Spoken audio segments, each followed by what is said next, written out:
Subcommittee will come to order without objection. The chair is authorized to declare a recess at any time. Would ask the gentleman from North Carolina, Mr. Bishop, to lead the committee and those present for the hearing in the Pledge of Allegiance. Allegiance to the flag of the United States of America and to the republic for which it stands, one nation, under God, indivisible, with liberty and justice for all. We welcome everyone to the second hearing of the Select Committee on the Weaponization of the Federal Government. The chair now recognizes himself for an opening statement. In the run-up to the 2020 presidential election, FBI Special Agent Elvis Chan, in his deposition in Missouri versus Biden, said that he repeatedly informed Twitter and other social media platforms of the likelihood of a hack and leak operation in the run-up to that presidential election. He did it even though there was no evidence. In fact, he said in his deposition that we hadn't seen anything, no intrusions, no hack, yet he repeatedly told him something was coming. Joel Roth, head of trust and safety at Twitter, testified that he had had regular meetings with the Office of the Director of National Intelligence, the Department of Homeland Security, the FBI, and other folks regarding election security. During these weekly meetings, federal law enforcement agencies communicated that they expected a hack and leak operation. The expectations of a hack and leak operation were discussed throughout 2020, and he was told they would occur in a period shortly before the 2020 presidential election, likely in October. And finally, he said, I also learned in these meetings that there were rumors that a hack and leak operation would involve Hunter Biden. So, what did the government tell him? A hack and leak operation was coming. How often did the government tell him this? Repeatedly for a year. When did the government say it was going to happen? October of 2020. And who did the government say it would involve? Hunter Biden. Now think about it. Government had no evidence of any intrusions, no evidence of a hack and leak, yet for a year they tell Twitter that a hack and leak is coming, it's coming in October, and it will involve Hunter Biden. No evidence, but the FBI knows what's going to happen, when it's going to happen, and who it's going to involve. Now that's amazing. That is amazing to me. Maybe they get the time right. We're kind of used to October surprises every 4 years. So maybe they get the time right, but they got the time, they got the method, and they got the person. That's amazing. It's almost like these guys were clairvoyant. How did they know? How did they know? Maybe it's because they had the laptop, and they had had it for a year. They had the laptop, they knew it wasn't hacked, but that's not what they told Twitter. They didn't tell Twitter that information, and Twitter believed, frankly, everything they said. In those weekly meetings, the FBI had built a cozy relationship with this tech company and others as well, we believe. Emails between the FBI and Twitter began with the greeting, hey, Twitter folks. Emails that asked Twitter to take down accounts and limit visibility of tweets. The FBI handed out security clearance to folks at Twitter. They communicated with Twitter on the secret teleporter app where messages disappear after a certain length of time. And of course, they paid Twitter $3.4 million. In addition, on August 6, 2020, the FBI briefed Senators Grassley and Johnson, and according to the senator's testimony last month in front of this committee, the briefing was bogus and done so someone could go leak that the briefing had happened and undermine the senator's investigation. In September of 2020, a government-funded think tank gets involved. They do a tabletop exercise. The participants include the New York Times, the Washington Post, and other mainstream media outlets. Facebook is there. Mr. Roth of Twitter is there. The organizer was the former CEO of NPR and the former head of news at Twitter. The mock exercise is hosted by the Aspen Institute. The Aspen Institute, which, by the way, in 2020, their budget was $9.3 million. $5 million from the State Department, $4 million from USAID, almost all their budget. Guess the title. Guess the title of this exercise. The Aspen Digital Hack and Dump Working Group. And guess who the subject was? Guess who the subject was? Hunter Biden. That's amazing. October 14, 2020, the New York Post runs the story on the Biden laptop and Twitter takes it down, even though it was accurate and even though it didn't violate Twitter's rules of Twitter's rules. Other social media companies do the same. Mainstream press works to downplay and discredit the story. Finally, as if on cue, 5 days later, on October 19th, 51 former Intel officials signed a letter with the now famous sentence, "The Biden laptop story has all the classic earmarks of a Russian information operation." Something that was absolutely false. Our government built a cozy relationship with big tech. They primed him for a hack and leak operation. They funded the think tank, which further primed big tech and big media. They leaked information to undermine the good work of 2 United States senators, and then 51 former Intel officials closed the deal with their letter. As Mr. Shellenberger pointed out in his reporting, the information op was run on us, run on we the people. And if that's not the weaponization of government, I don't know what is. And I'll get to this in a second, but I want to thank our witnesses for being here today. I'll get to this after we allow the ranking member her opening statement. I yield to the ranking member for an opening statement. Thank you. Before my opening statement, Mr. Chairman, as a point of order, it's been my understanding that one of the witnesses has, within the last half an hour, released additional information that the Republicans may, and you as the majority, may have been able to review and have information about. And if that information is in fact going to be used at this hearing, I just want the point of order to be recognized that the Democrats have not been able to review or to see any of that information. Will you be using any of the information that has recently been released by? Excuse me?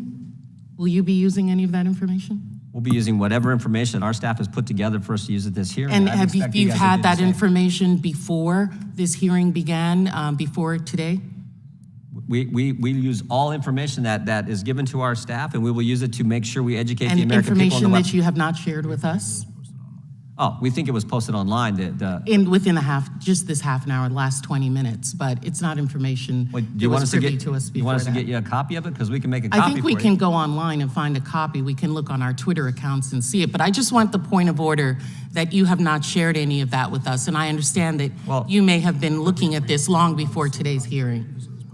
We obtained it at the same time frame that was Excuse me, posted online. before we continue, is one of your colleagues trying to speak to me? Or I think this was a conversation between you and me. I was speaking to the parliamentarian, if you don't mind. Oh, okay. It's the gentlelady's time. Okay, all right, well. And I recognize you for an opening statement. And I had a point of order, which I was asking you to address. And I answered your question. Okay, great. Now I will begin my opening statements. 3 weeks ago, House Oversight had this hearing with actual Twitter executives who had actual firsthand knowledge about what happened in 2020. And that didn't go so well for the House Republicans because real evidence showed that there wasn't coordination between Twitter and the federal government as they'd like the American people to believe, and that all the so-called Twitter files really showed was a discussion on content moderation, and that we only got a fraction of the discussion. So now we're back again, no surprise. What else have they got to talk about? Not what's interested in the American people are interested, not what taxpayer dollars have brought us here to Washington to do.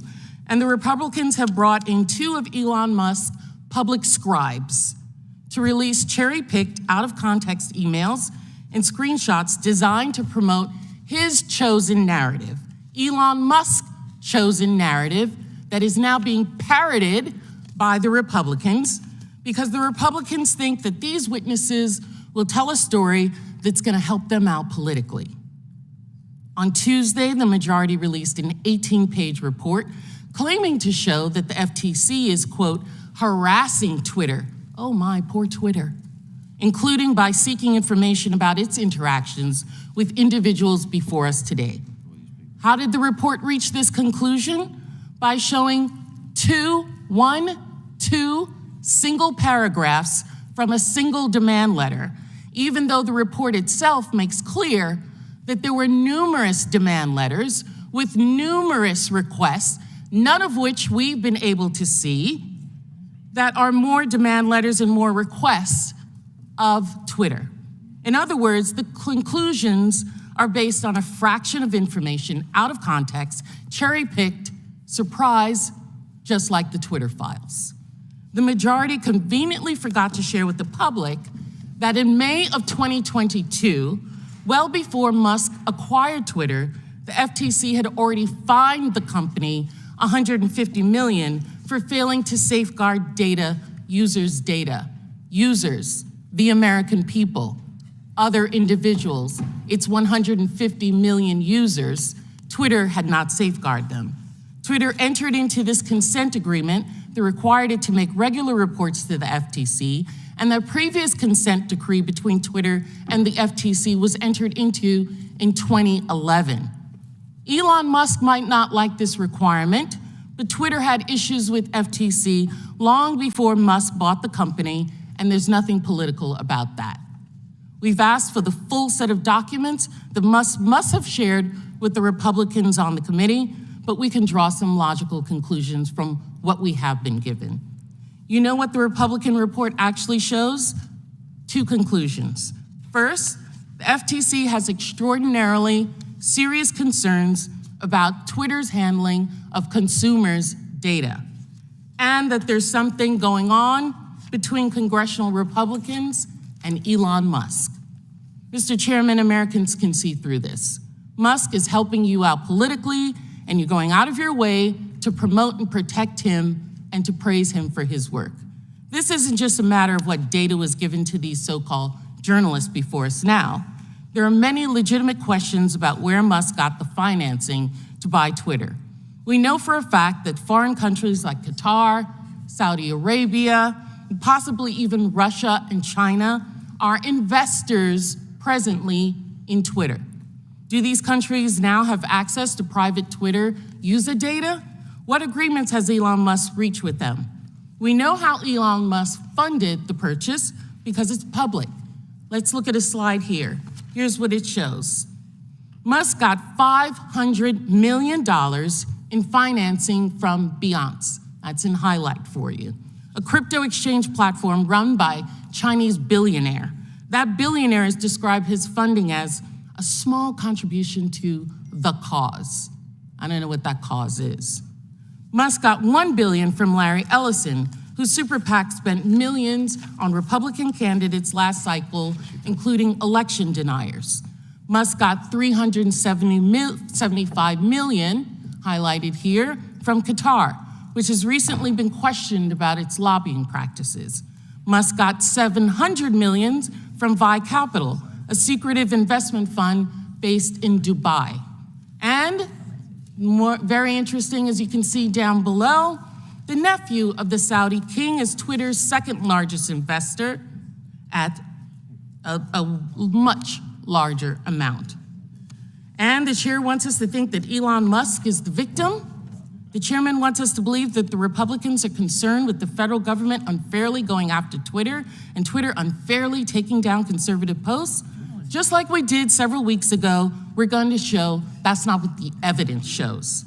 I want to underscore the very real threat posed by Twitter files and by the witnesses in front of us today.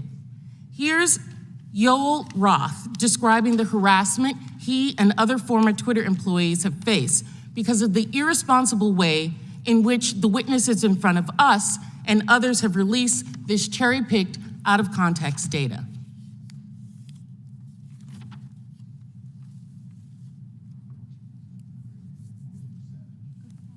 Twitter, employees as far away as Manila in the Philippines. The Twitter files, I would note first and foremost, didn't just affect me, but affected much more junior employees at Twitter. Employees as far away as Manila in the Philippines were doxxed, had their families threatened, and experienced harm equal to or greater than what I've experienced. But concurrent with the Twitter files, Elon Musk also made the decision to share a defamatory allegation that I support or condone pedophilia. And this lie led directly to a wave of homophobic and anti-Semitic threats and harassment against me, of which Twitter has removed vanishingly little. And following the Daily Mail's decision to publish where I live, ultimately I had to leave my home and sell it. Those are the consequences for this type of online harassment and speech. Thank you. Mr. Chairman, I'm not exaggerating when I say that you have called before you two witnesses who pose a direct threat to people who oppose them. It's funny when people have to go through that. Crazy what Exactly. you're saying. This is unacceptable. I'm ready for it. I don't know if a lot of other people are, but just as it was unacceptable for Kevin McCarthy to provide 41,000 hours of sensitive security footage to a biased talking head in an effort to rewrite what happened on January 6th. This is a new Republican playbook, apparently. Mr. Risk Chairman. American safety Chairman. and security Hang on. to score political points. The gentlelady's We- words should be struck. We do not accuse witnesses of threatening others. That is out of line and I'm not outside the rules of striking this down committee. that, and I can have an You don't opinion get to determine about what's what struck down. witnesses. Well, you do get an opening statement, and it's And about, so let it's me about finish. over. The committee will suspend. We know this is because at the first hearing, the chairman claimed that big government and big tech colluded to shape and mold the narrative and suppress information and censor Americans. This is a false narrative. We're engaging in false narratives here, and we are going to tell the truth. I yield back. Gentlelady yields back. I would just point out the consent decree was in our report. We offered your staff also the opportunity to review the FTC letters. You have not come over to review those letters. Third, the idea that I believe both of these individuals who are getting ready to testify, I believe they're both Democrats. The idea that two journalists who Did happen you to be not give Democrats— that offer at 8 o'clock last I'm talking night? now. Your time was ended a few Neither seconds of us ago. are in time. I don't think they're here to help us politically. I think they're here to tell us the truth. And oh, by the way, the first FTC letter to Twitter after the first set of Twitter files, the very first question was, who are the journalists you're talking to? And you guys don't care. You don't care.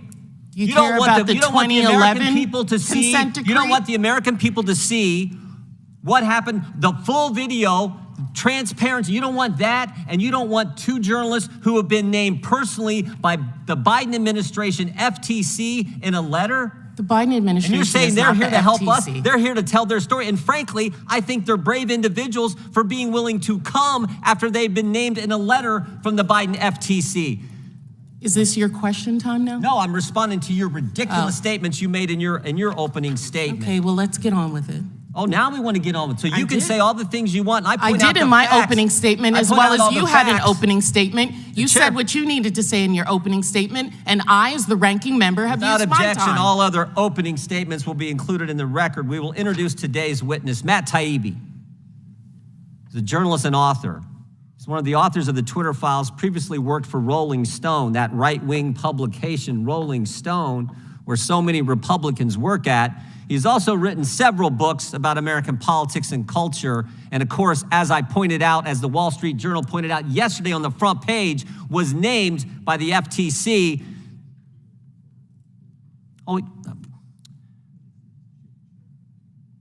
Michael Shellenberger is also a journalist, author, and one of the authors of the Twitter files. He's also co-founded several nonprofits, including Breakthrough Institute, Environmental Progress, and the California Peace Coalition, another right-wing Republican organization, I'm sure. His work often focuses on crime and drug policy, homelessness, and the climate. We welcome our witnesses and thank them for appearing today. We will begin by swearing you in. Would you please stand and raise your right hand?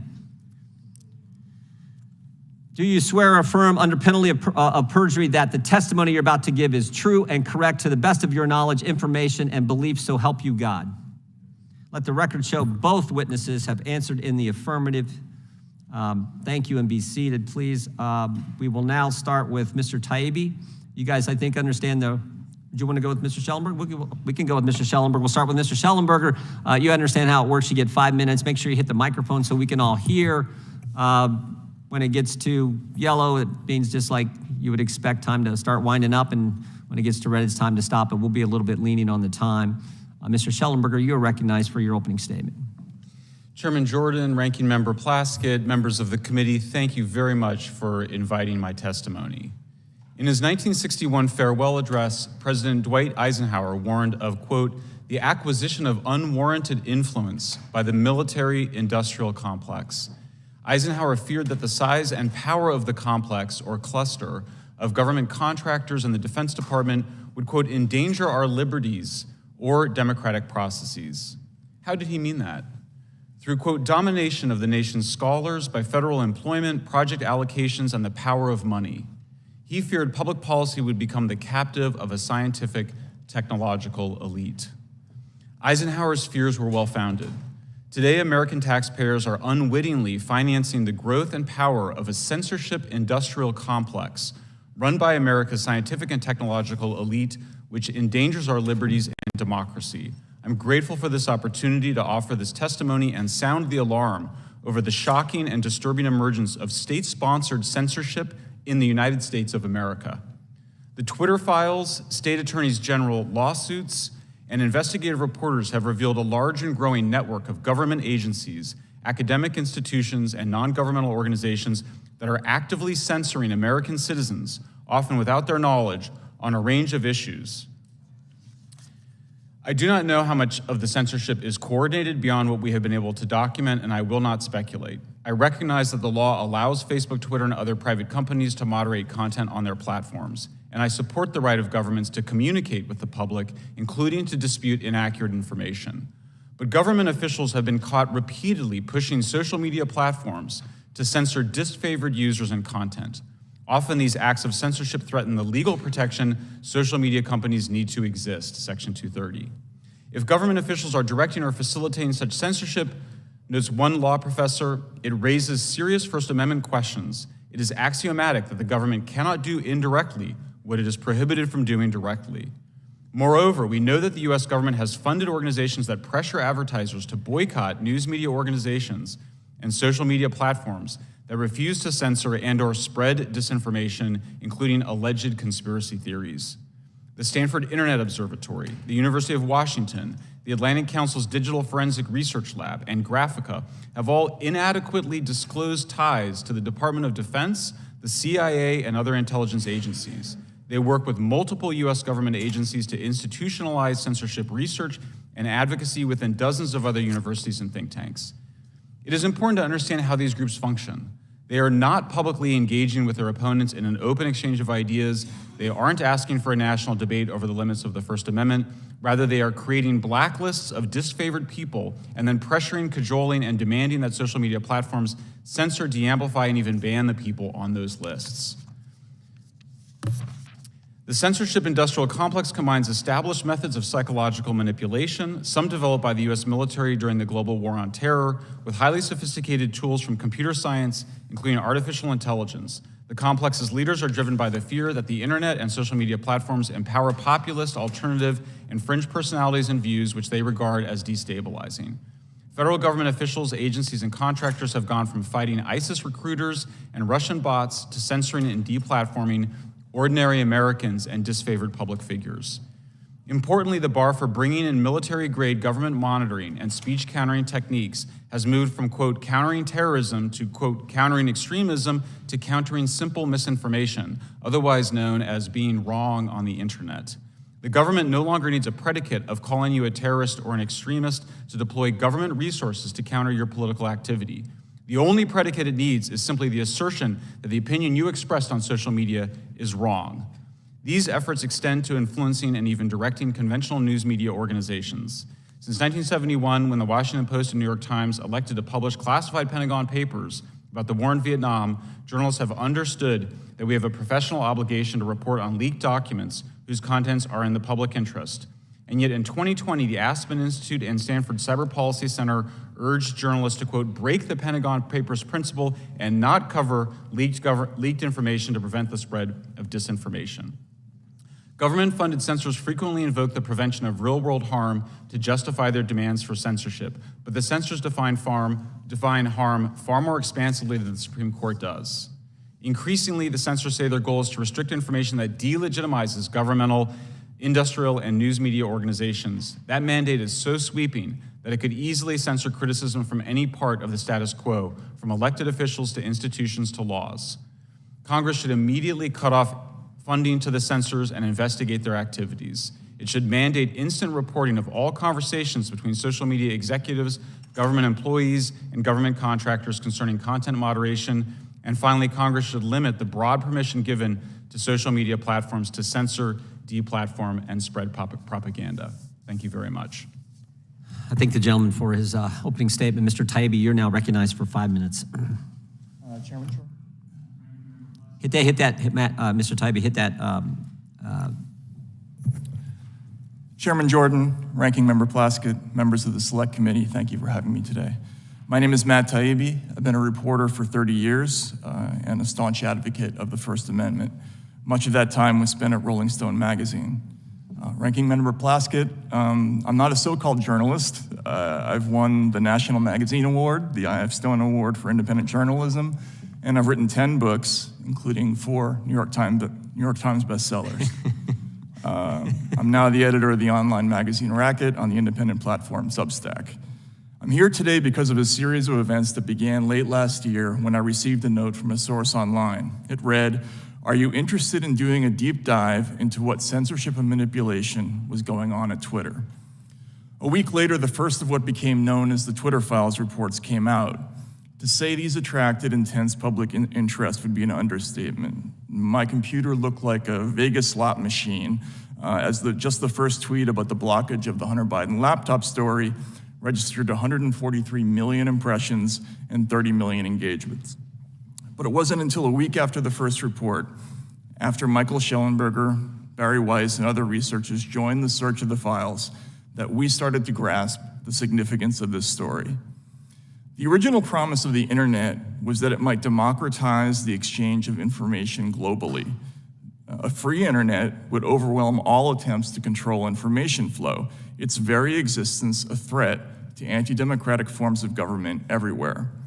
What we found in the files was a sweeping effort to reverse that promise and use machine learning and other tools to turn the internet into an instrument of censorship and social control. Unfortunately, our own government appears to be playing a lead role.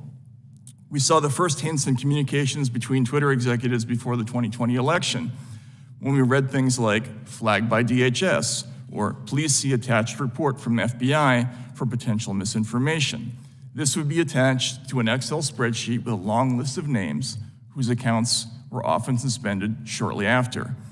Again, Ranking Member Plaskett, I would note that the evidence of Twitter-government relationship includes lists of tens of thousands of names on both the left and right. The people affected include Trump supporters, but also left-leaning sites like Censorship and Truthout, the leftist South American channel Telesur, the Yellow Vest movement. That, in fact, is a key point of the Twitter files, that it's neither a left nor right issue. Following the trail of communications between Twitter and the federal government across tens of thousands of emails led to a series of revelations. Mr. Chairman, we summarized and submitted them to the committee in the form of a new Twitter Files thread, which was also released to the public this morning. We learned Twitter, Facebook, Google, and other companies developed a formal system for taking in moderation requests from every corner of government, from the FBI, the DHS, the HHS, DOD, the Global Engagement Center at State, even the CIA. For every government agency scanning Twitter, there were perhaps 20 quasi-private entities doing the same thing, including Stanford's Election Integrity Partnership, NewsGuard, the Global Disinformation Index, and many others, many taxpayer-funded. A focus of this fast-growing network, as Mike noted, is making lists of people whose opinions, beliefs, associations, or sympathies are deemed misinformation, disinformation, or malinformation. That last term is just a euphemism for true but inconvenient. Undeniably, the making of such lists is a form of digital McCarthyism. Ordinary Americans are not just being reported to Twitter for de-amplification or deplatforming, but to firms like PayPal, digital advertisers like Xandr, and crowdfunding sites like GoFundMe. These companies can and do refuse service to law-abiding people and businesses whose only crime is falling afoul of a distant, faceless, unaccountable, algorithmic judge. As someone who grew up a traditional ACLU liberal, this mechanism for punishment and deprivation without due process is horrifying. Another troubling aspect is the role of the press, which should be the people's last line of defense in such cases. But instead of investigating these groups, journalists partnered with them. If Twitter declined to remove an account right away, government agencies and NGOs would call reporters for the New York Times, Washington Post, and other outlets, who in turn would call Twitter demanding to know why action had not yet been taken. Effectively, news media became an arm of a state-sponsored thought policing system. I'm running out of time, so I'll just sum up and say, it's just not possible to instantly arrive at truth. It is, however, possible, becoming technologically possible to instantly define and enforce a political consensus online, which I believe is what we're looking at. This is a grave threat to people of all political persuasions. The First Amendment and an American population accustomed to the right to speak is the best defense left against the censorship industrial complex. If the latter can knock over our first and most important constitutional guarantee, these groups will have no serious opponent left anywhere. If there's anything the Twitter files show, it's that we're in danger of losing this most precious right, without which all democratic rights are impossible. Thank you for the opportunity to appear, and I'd be happy to answer any questions from the committee. Thank you, Mr. Taibbi. We appreciate both of your opening statements. The chair now recognizes the gentleman from Louisiana, Mr. Johnson, for 5 minutes of question. Gentlemen, thank you both for being here. It is not surprising that the minority is already attacking you in its opening statement. We apologize to both of you. You shouldn't be treated that way. Some of the defenders of big tech and the Biden administration, as we know, have worked very hard to cast doubts on the legitimacy of your reporting, and some have gone so far to state it's irrelevant if Twitter was suppressing speech in coordination with the federal government. But this morning, we saw a stunning display of their attack of your character. We shouldn't be surprised. This is what the defenders of big government corruption do. This is the playbook. They destroy the messenger. We just saw it here on live television, and everybody can see it for themselves. And the whistleblowers, of course, as well.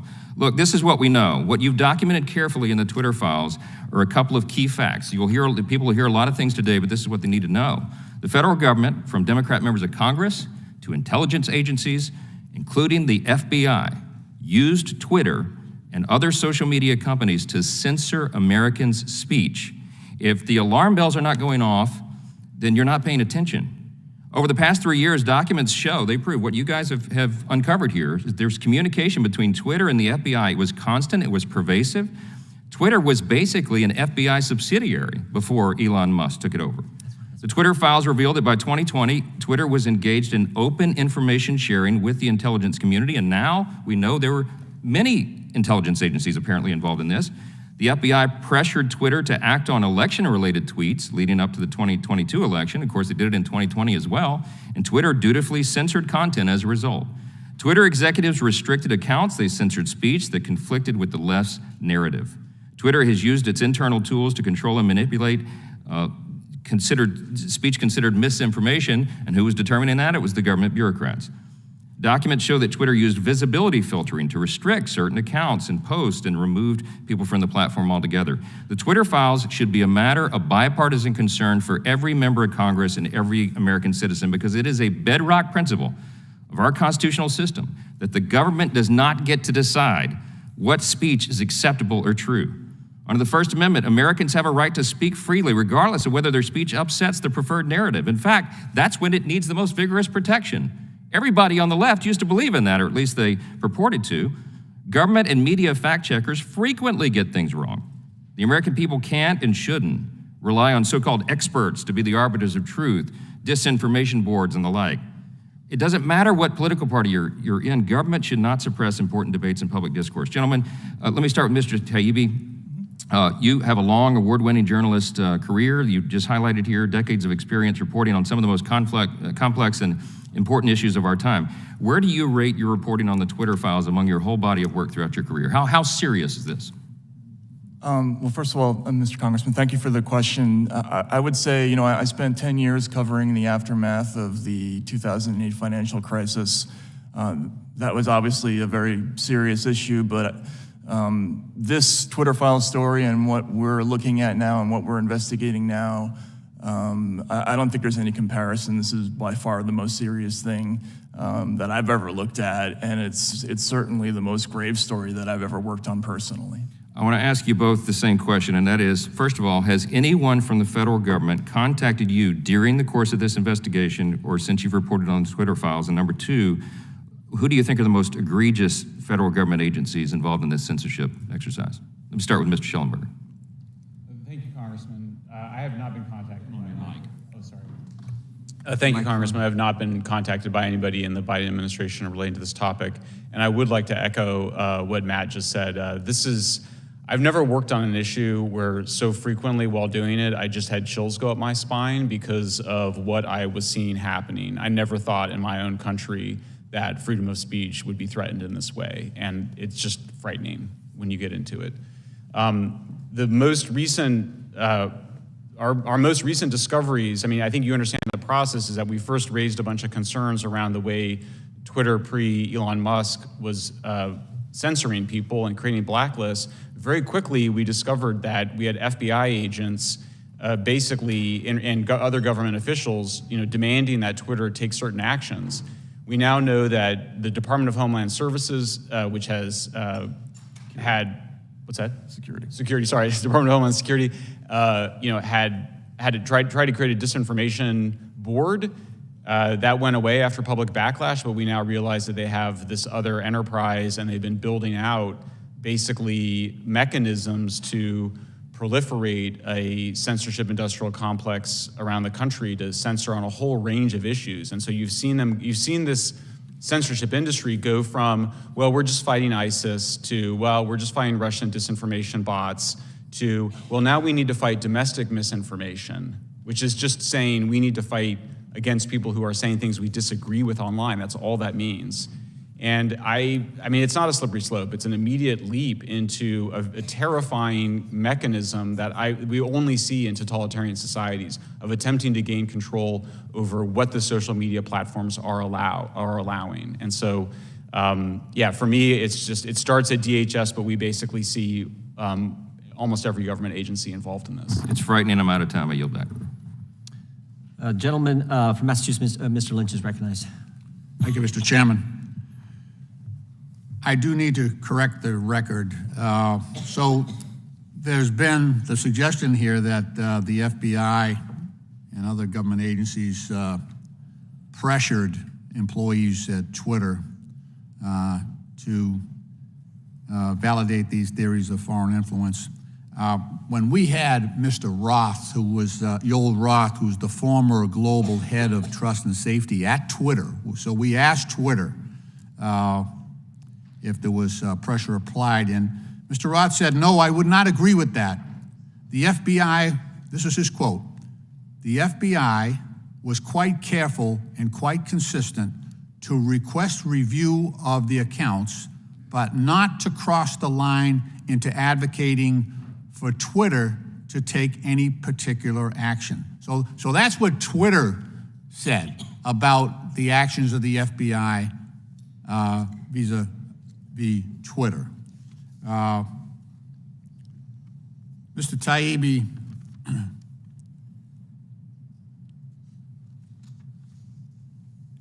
in 2019, Special Counsel Robert Mueller unequivocally found that the Internet Research Agency, owned by Yevgeny Prigozhin, the same oligarch who runs the Wagner Group, carried out an extensive social media disinformation campaign to help then candidate Donald Trump and to hurt Hillary Clinton. He also found that the Russian intelligence interfered with the 2016 election via a hack and release campaign, damaging to the Clinton campaign.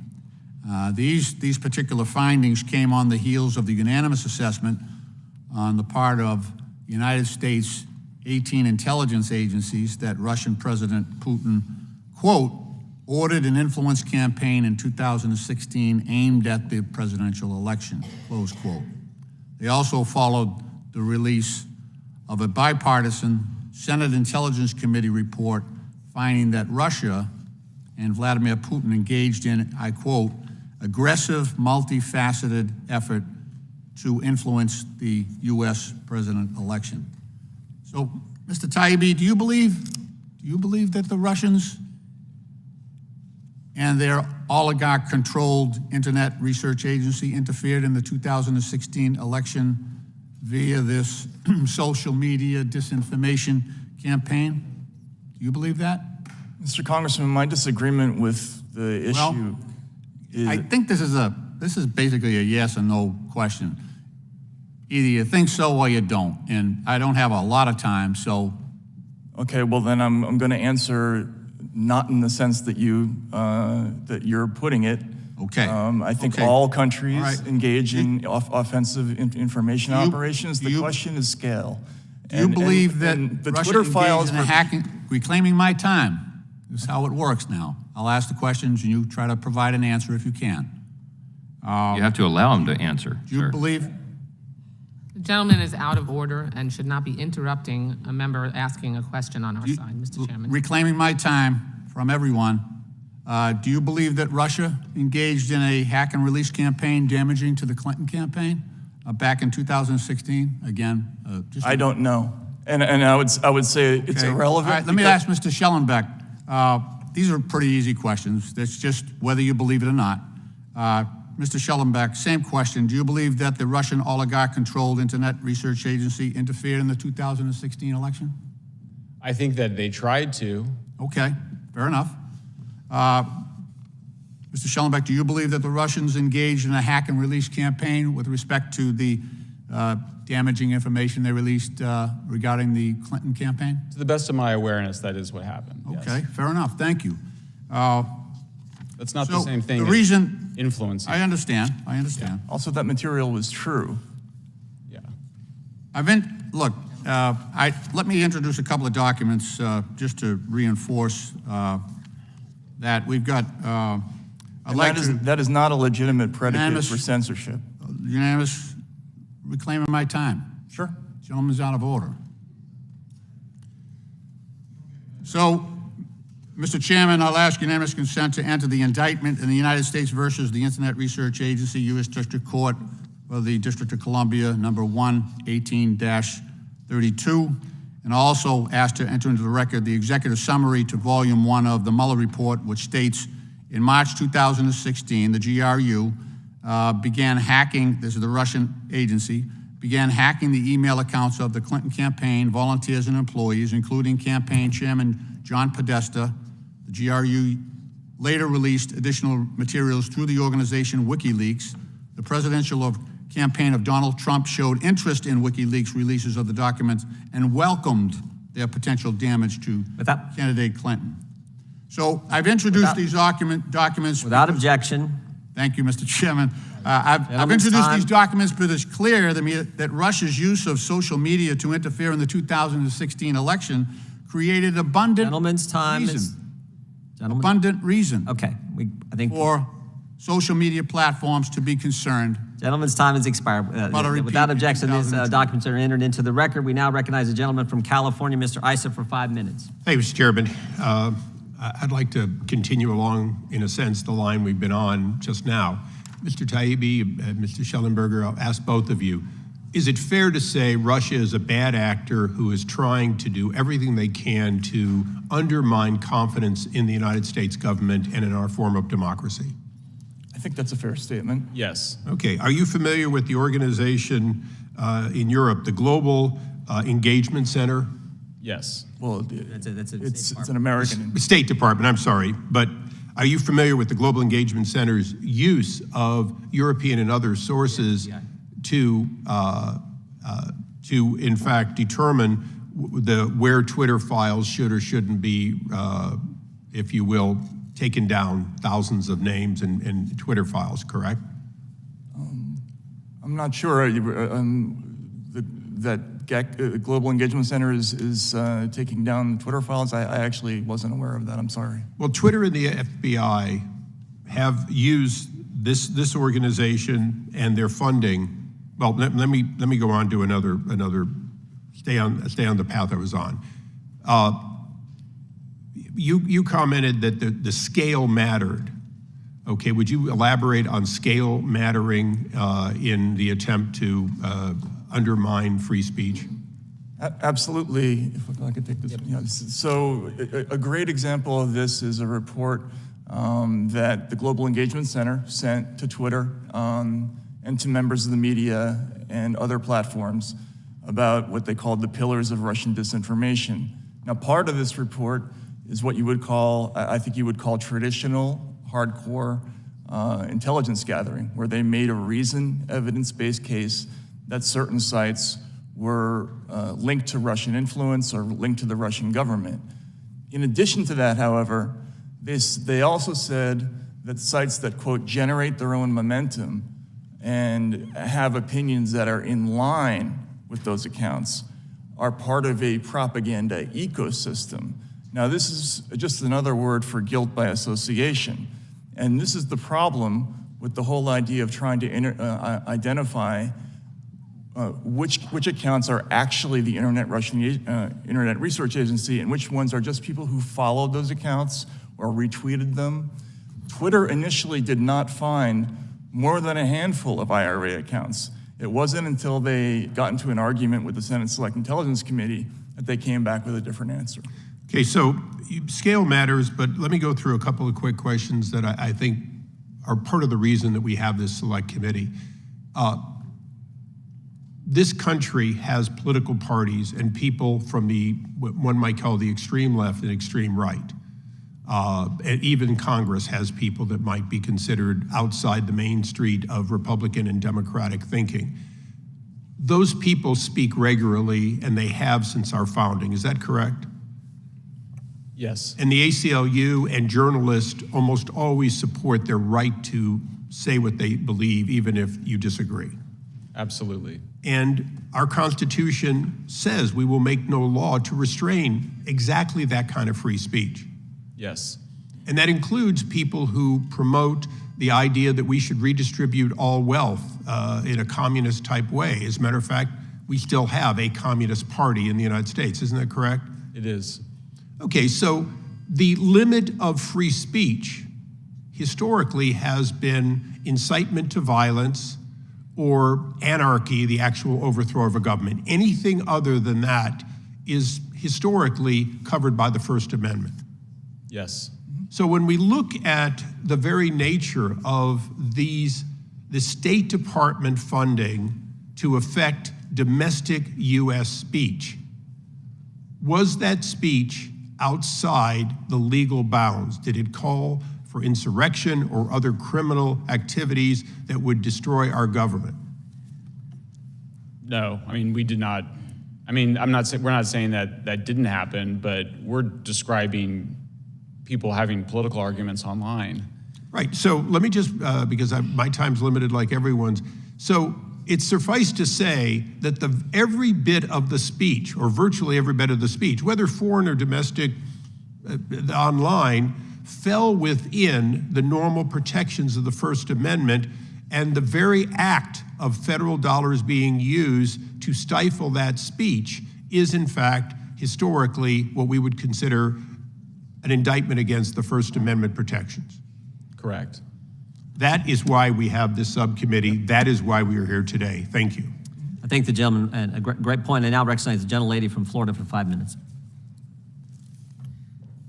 Thank you, Mr. Chairman.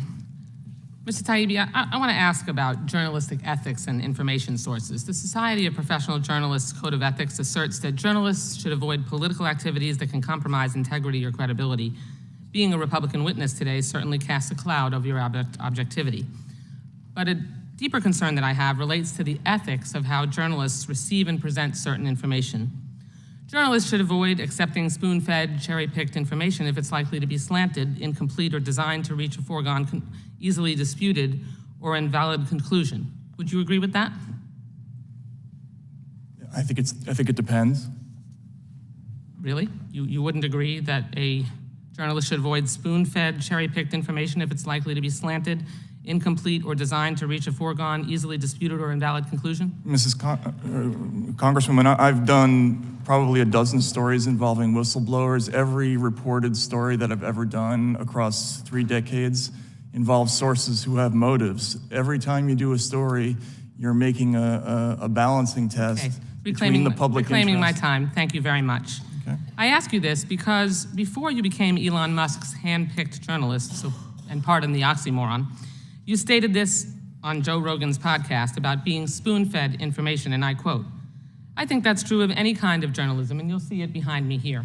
"I think that's true of any kind of journalism. Once you start getting handed things, then you've lost. They have you at that point, and you got to get out of that habit. You just can't cross that line." Do you still believe what you told Mr. Rogan, yes or no? Yes or no? Yes. Good.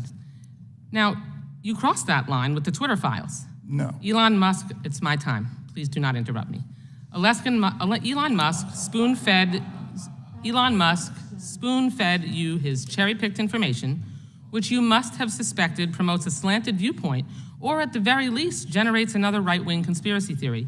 You violated your own standard, and you appear to have benefited from it.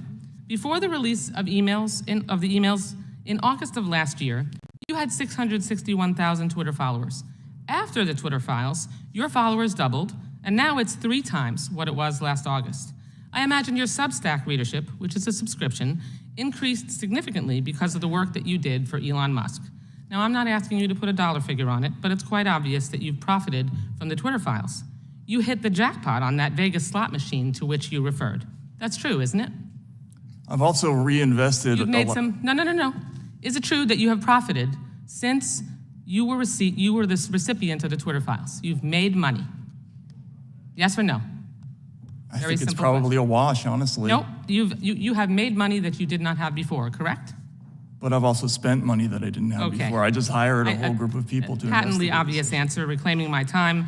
Attention is a powerful drug.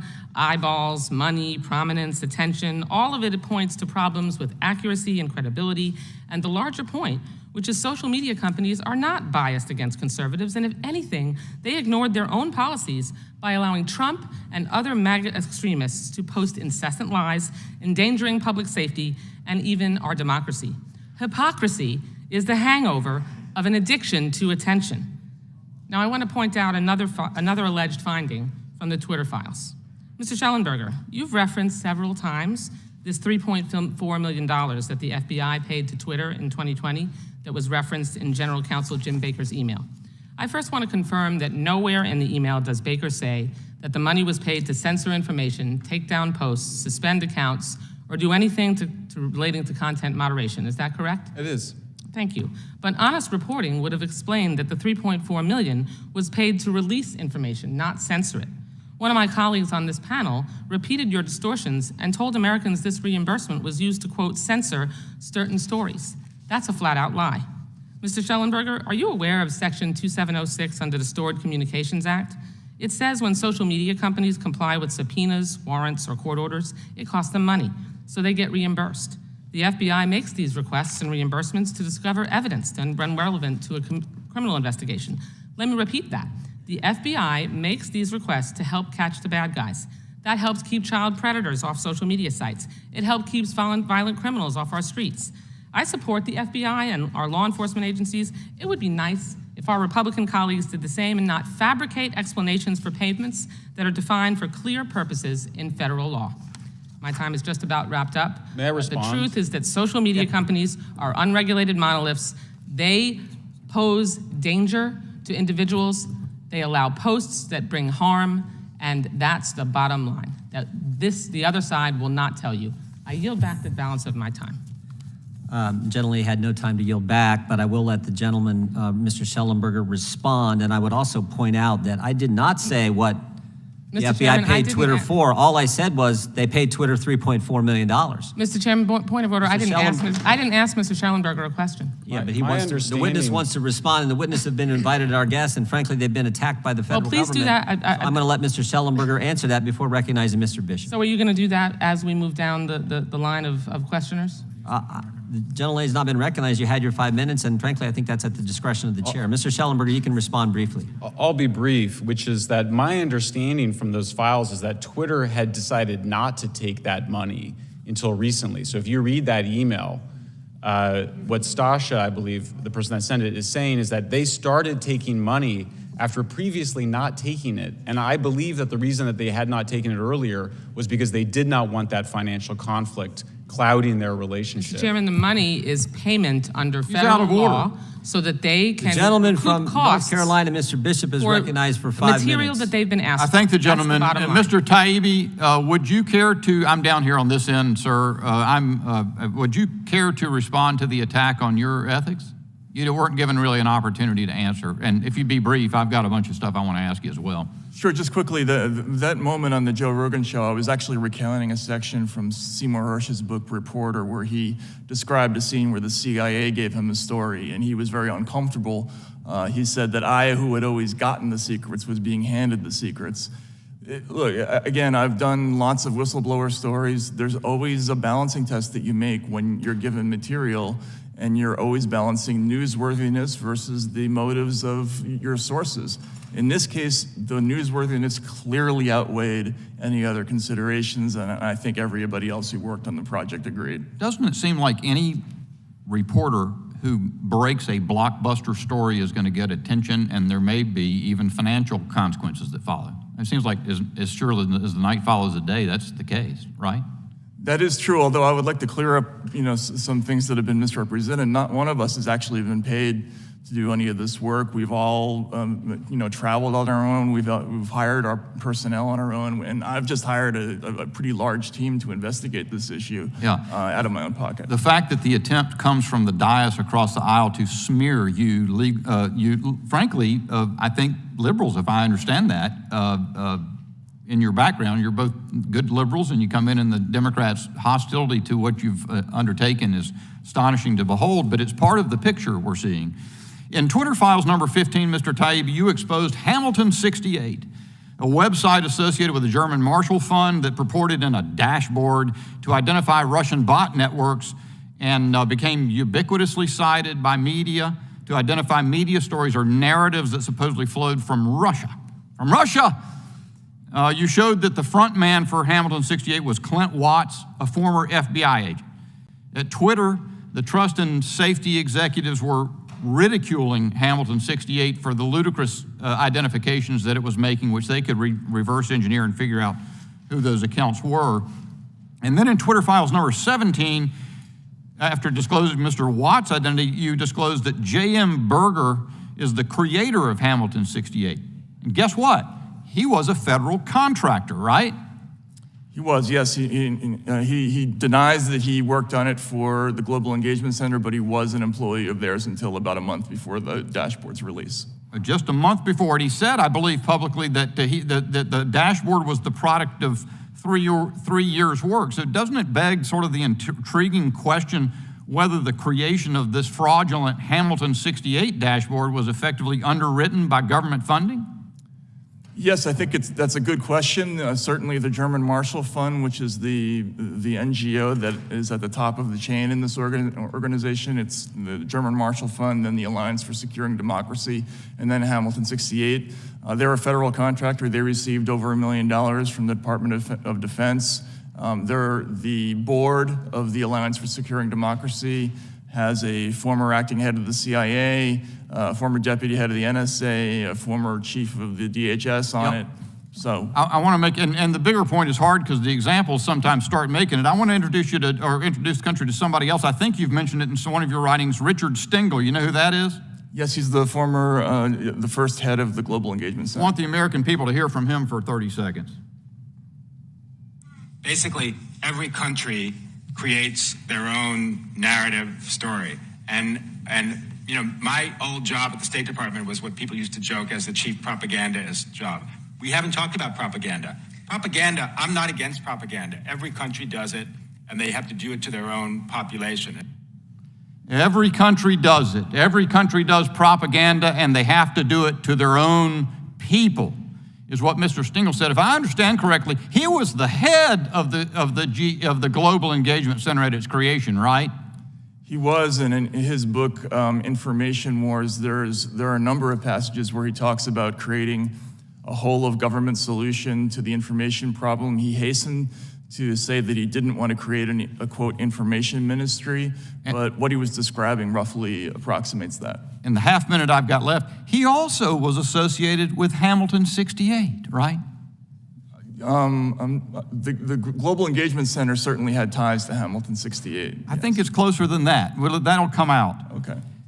Well, I'd be anxious to hear that. I hope I'll get yielded in a minute or two from somebody else down the way. There's all sorts of stuff to disclose. This committee has to uncover not that single instance, but this system that you have described. This is the hope that Americans have to set this right. This committee, and that hostility shows what we're up against.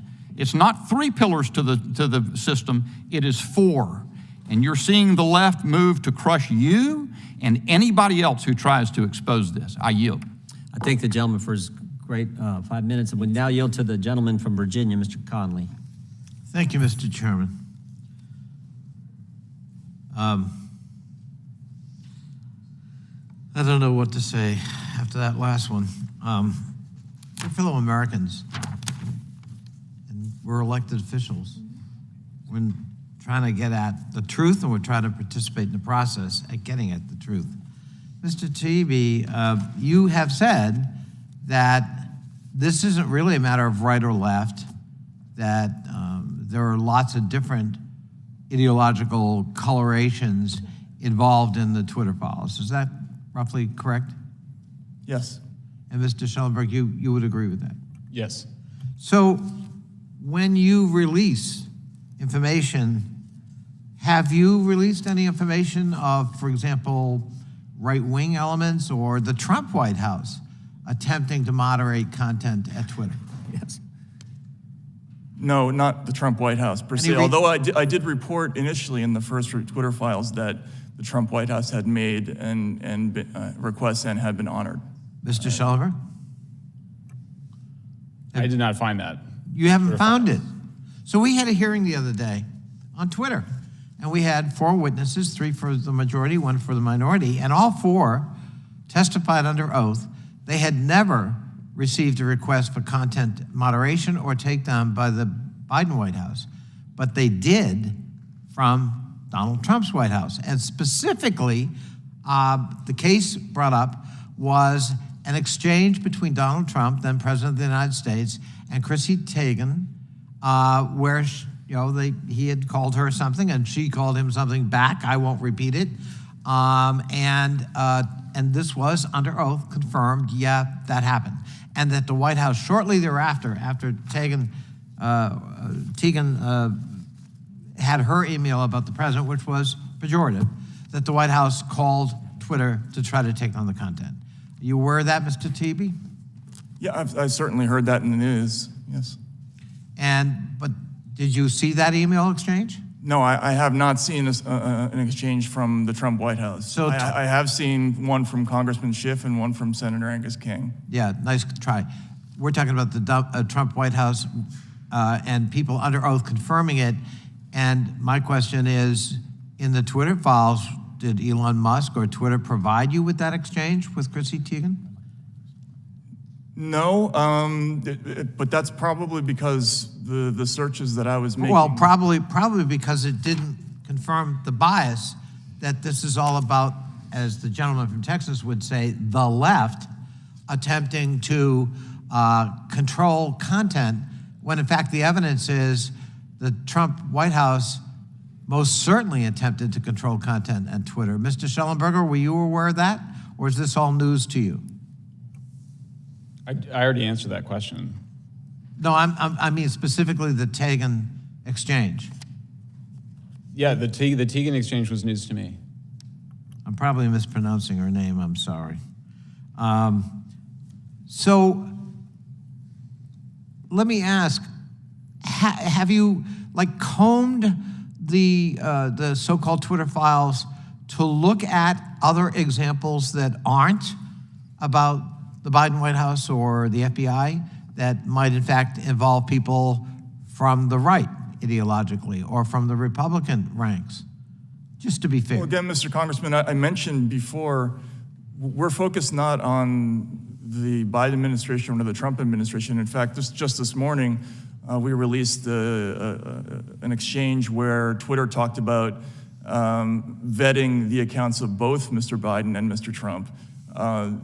And really, we were looking at the intelligence agencies when we were doing this research. And as I mentioned before, their conclusions targeted people on both the left and the right globally, again, including the Yellow Vest movement in France, the pro-Maduro accounts in South America, and leftist news organizations in America like Truth Out and Consortium. Some of those people are my friends, actually. And we found those in intelligence lists that were passed on to Twitter, just as we found lists that included ordinary Trump supporters. Thank you.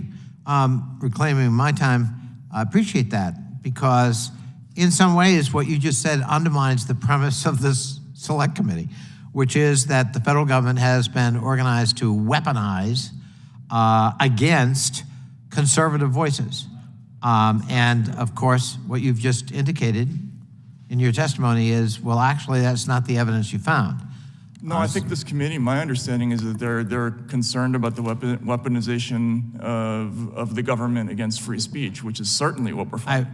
Thank you. My time has expired, but I appreciate your understanding of our committee. I have a different understanding.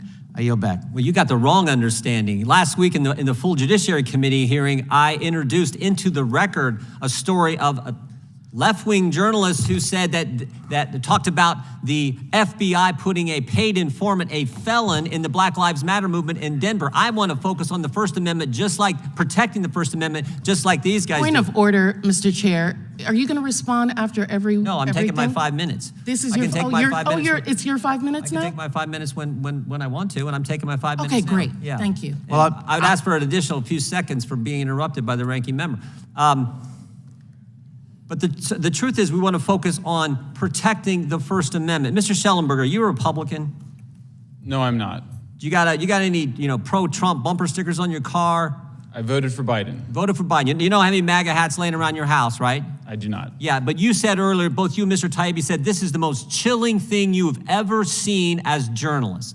Mr. Taibbi, the same thing. You're not a Republican either, right? No, I'm not. You didn't vote for Trump. I mean, this is about protecting the First Amendment. Mr. Taibbi, I want to read from your Twitter file number 9. You say this: after weeks of Twitter files, the Bureau issued a statement Wednesday, referring to the FBI. Here's what the FBI said: it is unfortunate that conspiracy theorists and others are feeding the American public misinformation with the sole purpose of attempting to discredit the agency. You then follow up, and this is why I think you're an award-winning author, you then follow up, they must think we're unambitious if our sole aim is to discredit the FBI. After all, a whole range of government agencies discredit themselves in the Twitter files. And then you go on to, in this particular Twitter file, to talk about what Mr. Bishop was just talking about, the GEC at the State Department. You talk about the CIA. You talk about the DOD. You talk about the FBI. You talk about the DHS. You talk about the Foreign Intelligence Task Force, which is a combination of all these. But there was one agency you didn't mention, because you didn't know at the time. One agency, you had almost the whole alphabet, but you didn't mention one agency, the FTC. Because you know about them now. Yes, we do. You know about them now in an up-close and personal way. You didn't know then, but you do know now. December 2nd, as I said earlier, December 2nd, the first Twitter file comes out, Mr. Taibbi. And I think there are 5 others, including the ones from Mr. Shellenberger. December 13th, the very first letter that the FTC sends to Twitter after the Twitter files, 11 days after the first Twitter file. There have been 5 of them come out. The FTC's first demand in that first letter after the Twitter files come out is identify all journalists, I'm quoting, identify all journalists and other members of the media to whom Twitter worked with. You find that scary, Mr. Taibbi, that you got a federal government agency asking a private company, who in the press are you talking with? Yeah, I do find it scary. I think it's none of the government's business which journalists a private company talks to and why. I think every journalist should be concerned about that, and the absence of interest in that issue by my fellow colleagues in the mainstream media is an indication of how low the business has sunk. There was once a real esprit de corps and camaraderie within media. Whenever one of us was gone after, we all kind of rose to the challenge and supported. Used to be. Yeah. Used to be the case. That is gone now. We don't protect one another. You know what else used to happen? Democrats used to care about protecting First Amendment free speech rights too. Now it's like, okay, if you're attacking, and I said this on the House floor, I said, don't think they won't come for you. Oh, the big tech, big media, cancel culture, they may come for Republicans and conservatives now, but the mob is never satisfied. They will keep coming. Mr. Shellenberger, you know who the chair of the FTC is? Not personally. Lena Khan. Lena Khan. You know who she used to work for? My understanding is the Judiciary Committee? Yeah, she's worked for these folks. These same folks have been attacking you today. Same folks. chair of the FTC, worked for them. Here's what they said. Here's what she said in a letter where they ask about who these journalists, again, they named four journalists by name. You were two of the four.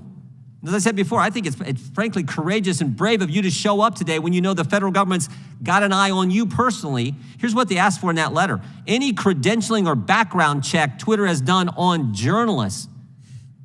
Now think about that. The federal government is saying, we want you to do a background check on members of the press. Freedom of the press mentioned in the First Amendment, and they're doing they want Twitter to do a background check on you before they can talk to you in America. The FTC, led by Lena Khan, who used to work for these guys, is asking that question. Now we know, now we all know why. You guys said at the outset, this is the most chilling story. And you guys are New York Times bestsellers, award-winning journalists, but in all your time in the journalism field, this issue, most important. And how this, I think, what'd you call it, Mr. Shellenberger, this complex, what'd you call it, the censorship industrial complex. Totally, this web of censorship, big government, big tech, NGOs, all this web of censorship that Mr. Bishop was getting into in his line of questioning. That's what this committee is going to get to. And that's not right or left. This is just right or wrong. This is wrong. We know it's wrong, and it's about protecting the First Amendment. I yield back. I now recognize the ranking member for her 5 minutes. Thank you. Thank you very much, Mr. Chair. Mr. Taibbi, the emails and documents you've produced all date to around 2020. Is that correct? No, there's a significant portion of them from 2017 and 2018 as well. Thank you. And Mr. Shellenberger, what dates do you have? I believe that we had emails including 2022, 2021, 2020. That's also true. 2019. And Mr. Taibbi said 2018. Do you have 2018 as well? I can't remember. Okay, thank you. Mr. Taibbi, how many employees did Twitter employ in approximately the time period of 2020, 2021? Do you know?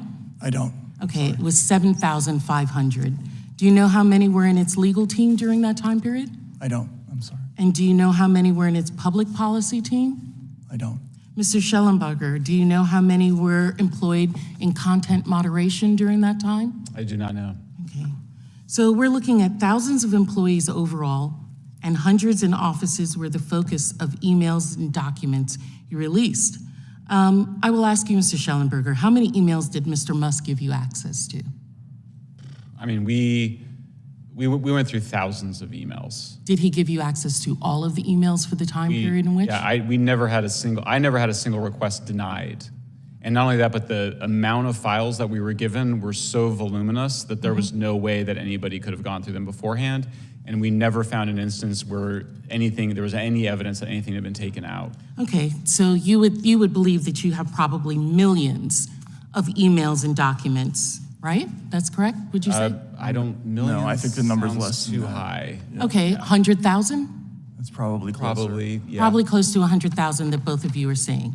Yet in the Twitter files, Mr. Taibbi, you've produced only 338 of those 100,000 emails. Is that correct? That's correct, yes. And then who gave you access to these emails? Who was the people at Twitter. individual that gave you permission to access the emails? Well, the attribution from my story is sources at Twitter, and that's what I'm going to refer to. Okay. Did Mr. Musk contact you, Mr. Taibbi? Again, the attribution from my story is sources at Twitter. Mr. Shellenberger, did Mr. Musk contact you? Actually, no. I was brought in by my friend Barry Weiss, and so this story, there's been a lot of misinformation. So Mr. Weiss or brought you in. disinformation about Mr. that. Taibbi, Ms. Weiss, thank you. Mr. Taibbi, have you had conversations with Elon Musk? I have. Okay. And Mr. Taibbi, did Mr. Musk place any conditions on the use of the Would the gentlelady yield for a second? as long as my time is not used. Are you trying to get journalists No, to I'm not expose trying to their get, sources? no, I'm not. Well, I it am sure sounds asking, like it. no, well, if you will let me finish. You had conversations with him, you said you weren't going to agree to who your sources were. I'm not asking you your source, I'm asking you if you had conversations with the owner of Twitter. And did Mr. Musk place any conditions on your use of the emails or documents? No, in fact, I was told explicitly that we were given license to look at present-day Twitter as well as past Twitter. So you had unfiltered access to Twitter's internal communications and systems? Yes. Would those include HR files? No. We did not have access to personal information of any kind. In fact, we signed a waiver Have you produced that waiver to the members of anyone on this committee or any staff? I'd be happy to produce Have you? it. I haven't, but I'd be happy. Have you given all of the access to what you were given by your source to this committee? No, and I would never do that. Okay. I didn't ask if you were given the committee, the individuals, but all of the files? No, you have not? No. So what we're getting is your dissemination, your decision as to what was important and not important in that, correct? Which is true in every news story. In every story. But you have files that you say you are sharing, but those files are just a smaller period of the files. Is that correct? Yes. Yes? Okay, thank you. And the FTC investigation of Twitter, you knew that they were investigating Twitter before the time period that Mr. Musk came on? I was aware of it, yes. And the FTC was concerned with user data being hacked or used? Is that correct, that they didn't have enough checks and balances on that data? Well, I wasn't privy to that part. Have you seen the consent decree? No, I have not. Okay, well, the consent decree is concerned with user data, which would be probably the reason that they were concerned if they're giving files to journalists that potentially data about users as well as data about individuals and employees would be given to them. My understanding So is I that didn't they ask didn't a ask- question. I didn't ask you a question, sir. Okay? So do you know that Elon Musk paid $44 billion for Twitter? Is that correct, Mrs. Schellenberger? Were you aware of that? Yes, I read that. And did you know that he received that part of the funding from Saudi Arabia as well as Qatar? I heard that. And did you know that one of those individuals who owns Binance, was the company, Binance, while he has Canadian citizenship, he is a Chinese national? Were you aware of that? I did not know that. Okay, and that he stated that that was for the cause. But thank you very much for answering my questions. I yield back. Chair now recognizes the gentlelady from Wyoming for 5 minutes. Will the gentlelady yield for 20 seconds? Yes. I thank the gentlelady for yielding. I just think this is interesting. First, the FTC is asking for your background, and now the ranking member of the Committee on the Weaponization of Government is asking for your sources. If I that never doesn't asked them raise- for their sources. Yes, you I did, did and not we- ask for sources. You know what? I asked The if they were gentlelady is not- talking the to gentlelady Elon is Musk. not And they recognized. said that they were not talking. Well, you are not going to say, I will I've yield back asked for to, I sources. will yield back to the Thank gentlelady. you. I thank her for With yielding. respect, you asked me who gave me I asked you who files. gave it to you, and once you said they were your sources, I then asked you if you had spoken with Elon Musk. I did not ask you who those sources were. The For gentlelady the from record. Keep the Wyoming is record correct. recognized, and she will receive an additional 20 seconds. The gentlelady is recognized for 5 minutes of questioning. Thank you, Mr. Chairman, and thank you to our witnesses for being here today and all of your important work that you have put into writing the Twitter files. Thank you for your willingness to come here and be subjected to the kind of abuse that we've observed when all you're trying to do is talk about the importance of the First Amendment and why the federal government should not be doing what they did and what has been evidenced in the Twitter files. I often say that sunshine is the best disinfectant, and boy, after listening to you and reading the reports that I have, does our federal government need to be fumigated. Mr. Taibbi, I'd like to focus on Twitter Files Part 9, Twitter and other government agencies, as I think a lot of the evidence you present in this section touches on the major takeaways that are so important for Americans to understand about the seriousness of what was found in the Twitter files. In your testimony describing the cooperation between the federal government and tech companies like Twitter, you stated, quote, "A focus of this growing network is making lists of people whose opinions, beliefs, associations, or sympathies are deemed to be misinformation, disinformation, or malinformation," end quote. What's interesting to me is that what is missing from that list is the word unlawful. That's true, yes. And so it notably seems to be missing from the FBI's lexicon. In Part 9 of the Twitter files, Mr. Taibbi notes that the main conduit sending requests to Twitter would routinely label these flags as violations of Twitter's terms of service. Even Jim Baker, a Twitter employee at the time and someone who is allegedly a former general counsel of the FBI, stated, quote, "but also odd that they are searching for violations of our policies." Mr. Taibbi, what was the approximate percentage of the FBI requests to Twitter being based on the justification that the tweet violated the company's terms of service? Ms. Congressman, I would say that was a standard disclosure or a standard disclaimer in almost all the communications from the FBI to Twitter. There would usually be a line in there saying something like, for your consideration, we believe the following 207 accounts may have violated your terms of service. But notably, they very rarely focused on words like truth or inaccuracy. Very often they use the words malinformation, misinformation, or disinformation. And so I think they're trying to shift the focus from one idea to the other. Okay, I think that's interesting as well. What do you make of the finding that the FBI found it its responsibility to police violation of a private company's terms of service as a priority over policing violations of U.S. federal law? There were a couple of very telling emails that we published. One was by a lawyer named Sasha Cardile, where the company was being so overwhelmed by requests from the FBI, and in fact, they gave each other a sort of digital high five after one batch, saying that was a monumental undertaking to clear all of these. But she noted that she believed that the FBI was essentially doing word searches keyed to Twitter's terms of service, looking for violations of terms of service, specifically so that they could make recommendations along those lines, which we found interesting. Do you believe it's the FBI's responsibility to police the terms of service for a private company? I do not. I think you cannot have a state-sponsored anti-disinformation effort and also without directly striking at the whole concept of free speech. I think the two ideas are in direct conflict, and this is a fundamental misunderstanding, I think, of a lot of the people who get into this world. Some of them, I believe, in a well-meaning way. I think they're actually trying to accomplish something positive, but they don't understand what free speech means and what happens when you do this. It undermines the whole concept that truth doesn't come from, isn't mandated, that we arrive at it through debate and discussion. Well, in fact, wouldn't you agree with me that the First Amendment is broader than Twitter's terms of service? Absolutely, yes. Yeah. And wouldn't you also agree with me that the FBI is responsible for complying with the First Amendment, not Twitter's terms of service?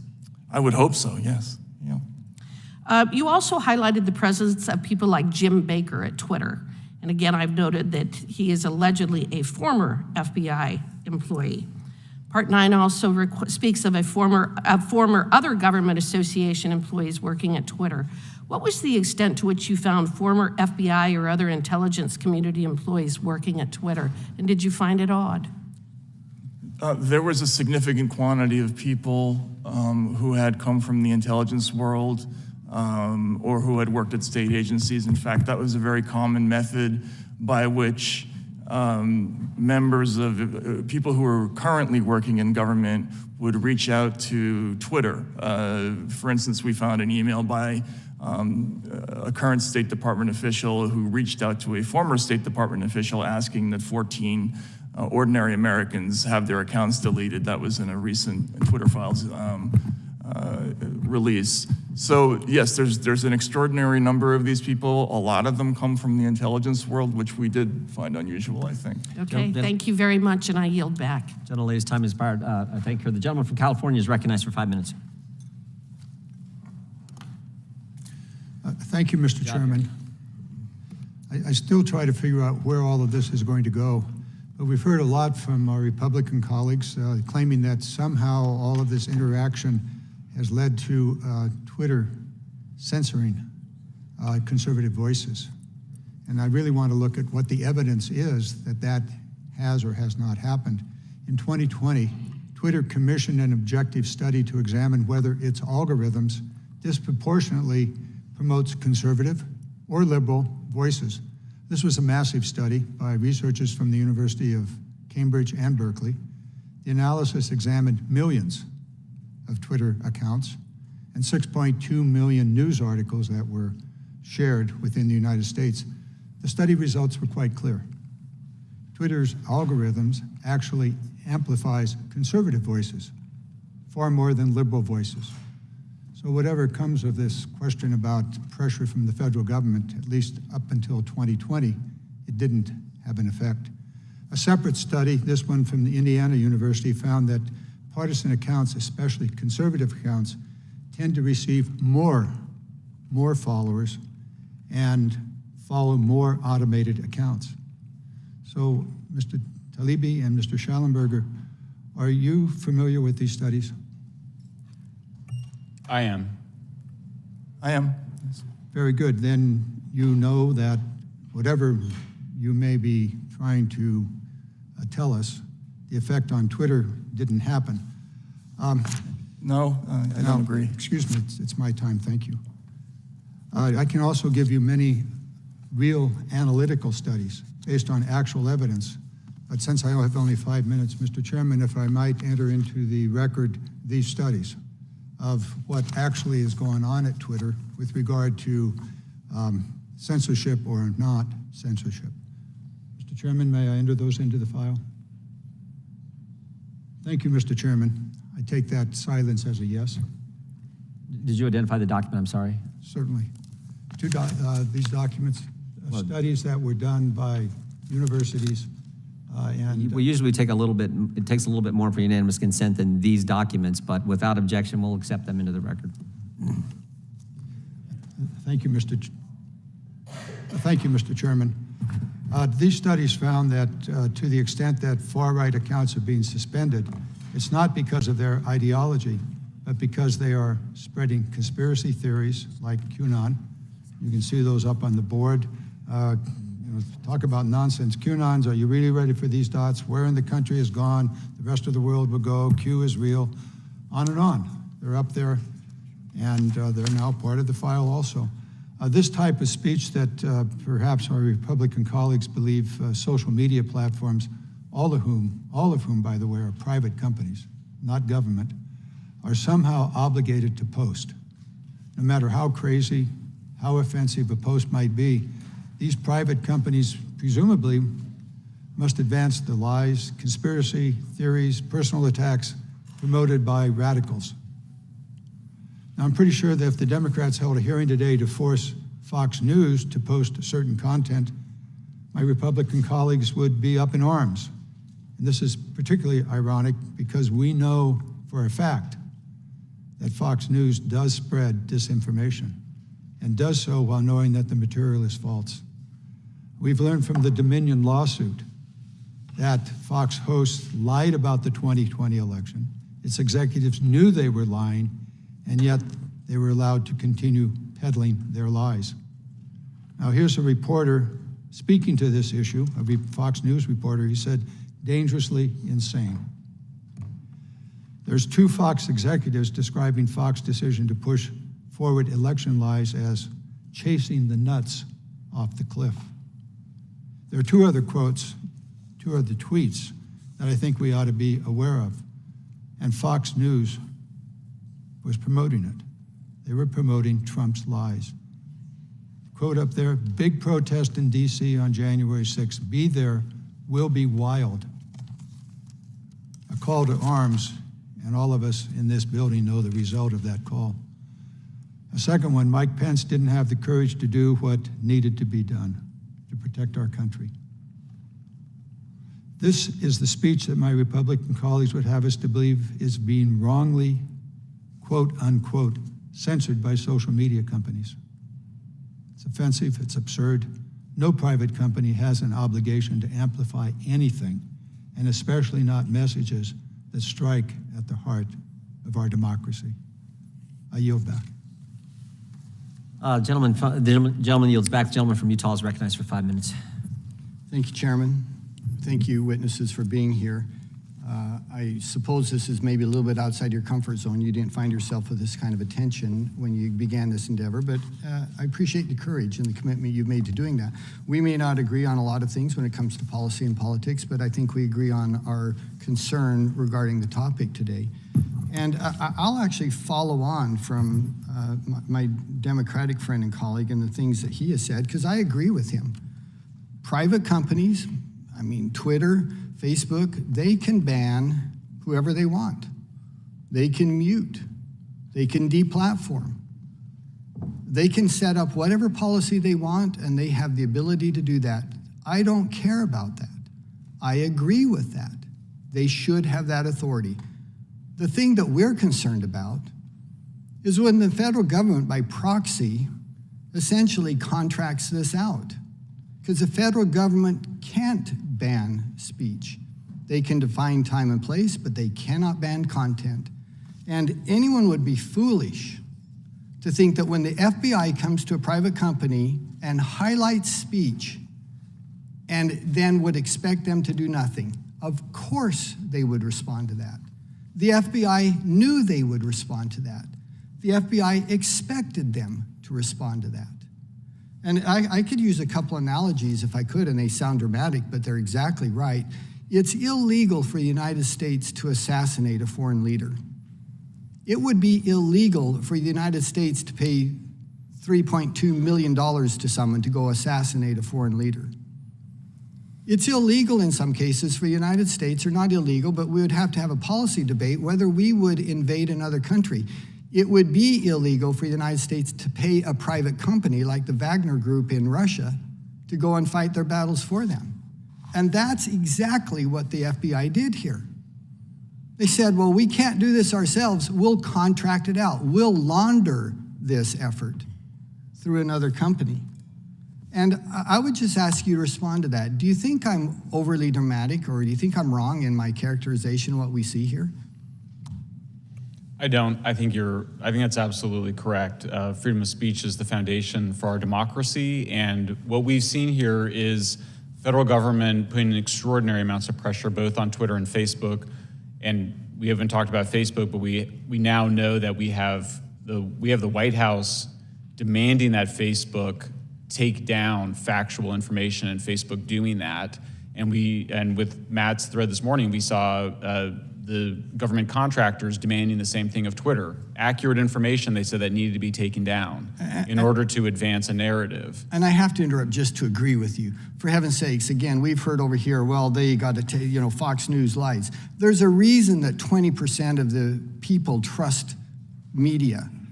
Oh my gosh, if you want to have a conversation about lies and deception in the media, I would love to engage in that. Because we've seen plenty of it over the last 6 years, and it's not coming from just Fox News.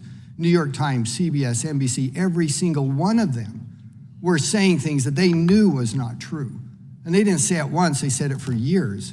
And the White House, again, trying to stifle things that they know is true, but it doesn't fit their narrative. And I got to give one illustration in the minute I have left. When you have an agent, Mr. Chan, who goes to his Twitter and says, please see below list of Twitter accounts which we believe violate your terms of service. I mean, how do you respond to that and defend that? Yeah, FBI should be looking at other private companies' policies and then highlighting, hey, these people might be violating your policies. Either one of you, Mr. Taibbi. If I could, I think thank you, Mr. Congressman, and there's an important point. In conjunction with our own research, there's the Foundation for Freedom Online, which,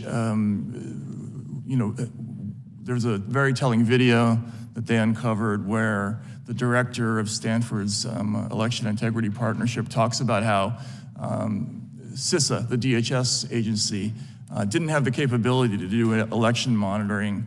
And so that they kind of stepped in to fill the gaps legally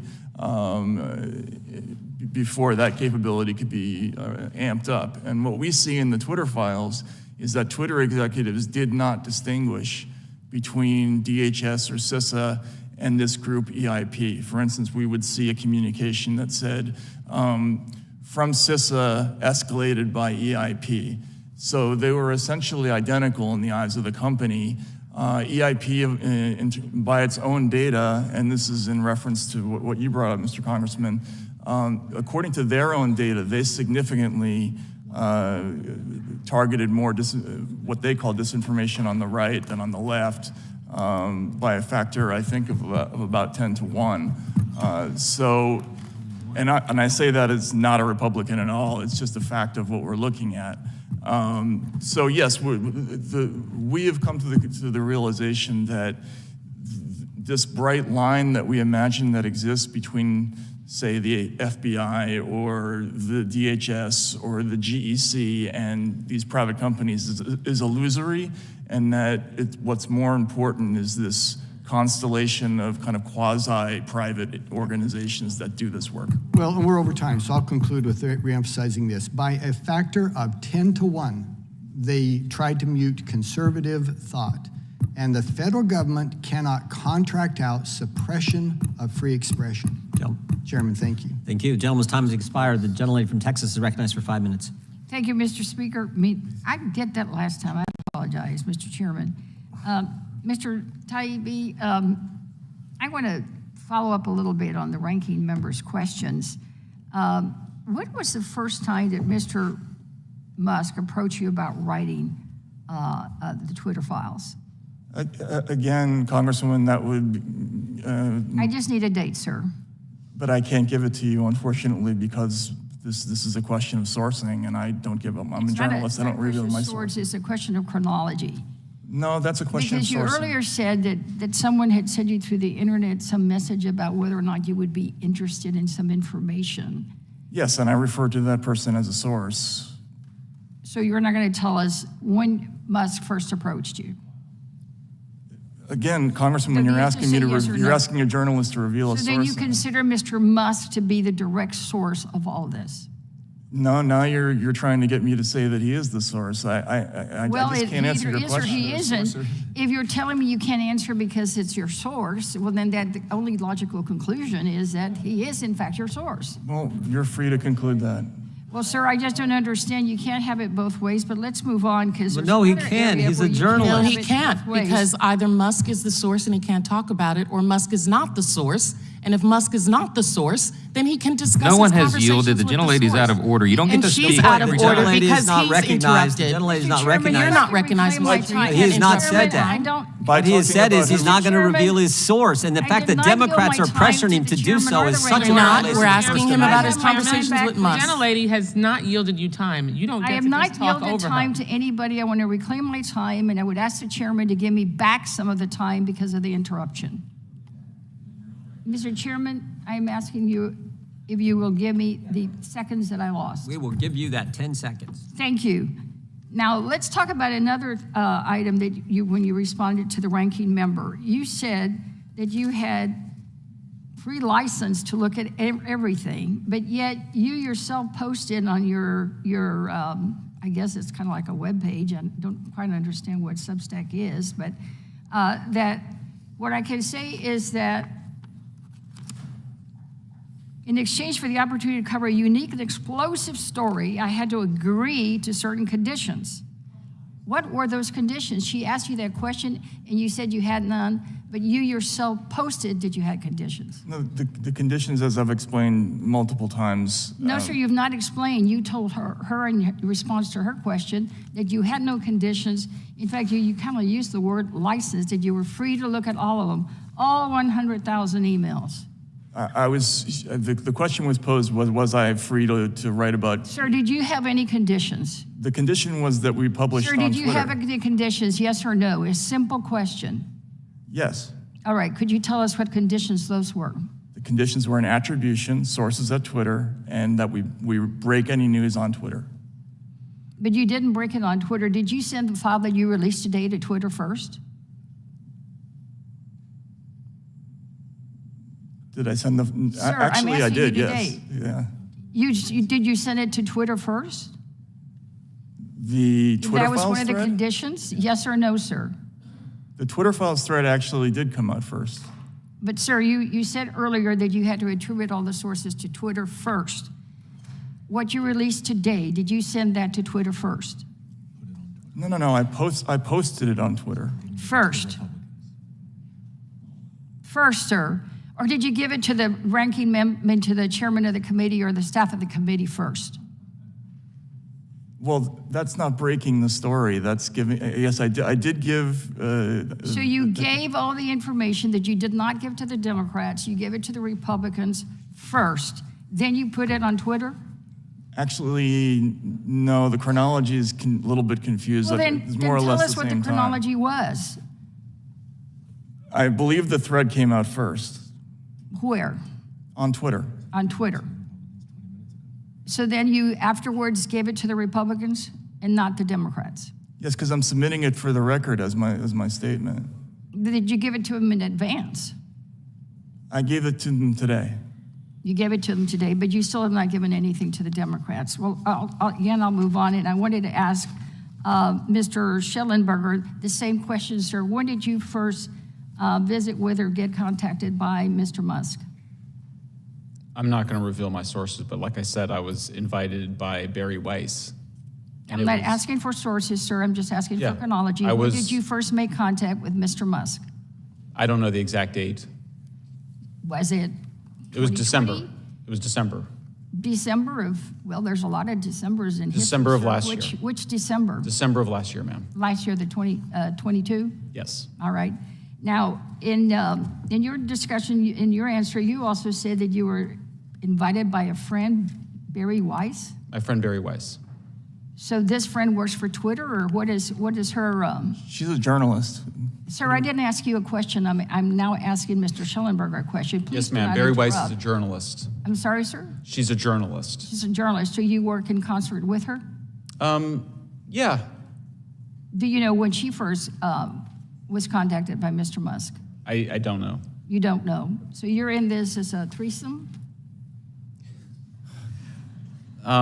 There was many more people involved than that. There was many more people involved with it. Are you being paid to be here today, either through consulting fees, No. campaign contribution to your Absolutely next not. run? Gentlelady's Absolutely time You is have an interview gentlelady's scheduled after time this is hearing? expired. Absolutely not. Gentlelady's time has Thank you. expired. Thank you.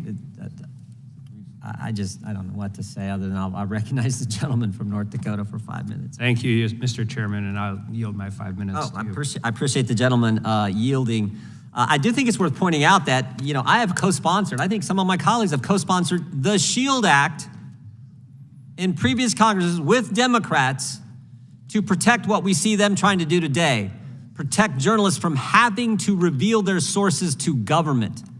That used to be a shared position in the Congress. Unfortunately, as we're seeing now, multiple occasions, it's not the position anymore. Mr. Schellenberger, I want to go to Twitter Files Part 7. I related a lot of what you put in there in my opening statement. And I want to give you as much time as you want, because I'm going to read the very first sentence, because something jumped out at me when I read the first sentence.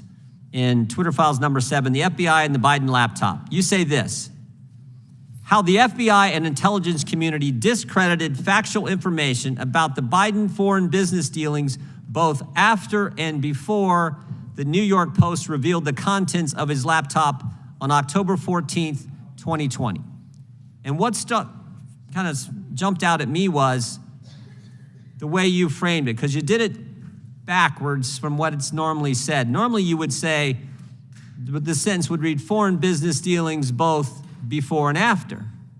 But I assume you did that for a reason, because in fact, I think the next sentence, you say social media companies discredit leaked information about Hunter Biden before and after. You use the normal, customary way in the second sentence, but the first sentence strikes me as you were trying to emphasize the before component of that statement. And I want you to just walk us through why you said that, because when I read it, it certainly was an operation both before and after, as you said, after and before. Thank you, Mr. Chairman. Reading through the whole sweep of events, I do not know the extent to which the influence operation aimed at pre-bunking the Hunter Biden laptop was coordinated. I don't know who all was involved, but what we saw was, you saw Aspen and Stanford many months before then saying, don't cover the material in the hack and leak without emphasizing the fact that it could be disinformation. Okay, so they're priming journalists to not cover a future hack and leak in the way that journalists have long been trained to, with in the tradition of the Pentagon Papers, made famous by the Steven Spielberg movie. They were saying, cover the fact that it probably came from the Russians. Then you have the former general counsel to the FBI, Jim Baker, the former deputy chief of staff to the FBI, both arriving at Twitter in the summer of 2020, which I find what an interesting coincidence. Then when the New York Post publishes its first article on October 14th, it's Jim Baker who makes the most strenuous argument within Twitter. Multiple emails, multiple messages saying this doesn't look real. There's intelligence experts saying that this could be Russian disinformation. He is the most strenuous person inside Twitter arguing that it's probably Russian disinformation. The internal evaluation by Yoel Roth, who testified in front of this committee, was that it was what it looked to be, which was that it was not a result of a hack and leak operation. And why did he think that? Because the New York Post had published the FBI subpoena taking the laptop in December of 2019, and they published the agreement that the computer store owner had with Hunter Biden that gave him permission after he abandoned the laptop to use it however he wanted. So there really wasn't much doubt about the provenance of that laptop. But you had Jim Baker making a strenuous argument. And then, of course, you get to a few days after the October 14th release, you have the President of the United States echoing what these former intelligence community officials were saying, which is that it looked like a Russian influence operation. Yeah. So they were claiming that the laptop was made public by a conspiracy theory. And the conspiracy theory that somehow the Russians got it, and they convinced Yoel Roth that they convinced him of this wild hack and leak story, that somehow the Russians stole it, got the information, gave it to the computer store, and it was bizarre. So you read that chain of events, and it appears as though there is an organized influence operation to pre-bunk. Why? Why do you think they could predict the time, the method, and the person? Why could the FBI predict it? Not only did they predict it, they predicted it, so did the Aspen Institute. Yeah. Seemed like everyone was in the know saying, here's what's gonna happen, we can read the future. How do you think they were able to do that? I think the most important fact to know is that the FBI had that laptop in December 2019. They were also spying on Rudy Giuliani when he got the laptop and when he gave it to the New York Post.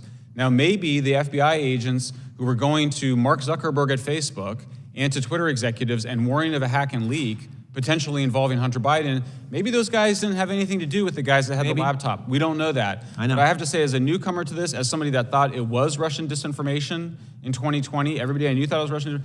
I was shocked to see that series of events going on. It looked to me like a deliberate influence operation. I don't have the proof of it, but the circumstantial evidence is pretty disturbing. It's pretty overwhelming. Thank you, Mr. Shellenberger. Now recognize the gentleman from New York, Mr. Goldman, for 5 minutes. Oh, I think it's Mr. Allred first. Oh, I'm sorry. You just walked in. Recognize the gentleman from Texas. Go right ahead. Well, thank you, Mr. Chair. I'd like to ask unanimous consent to enter a few tweets into the record. Sure. Can you identify the tweets? Let's see. I think staff should have them. Can we put the tweets up on the screen?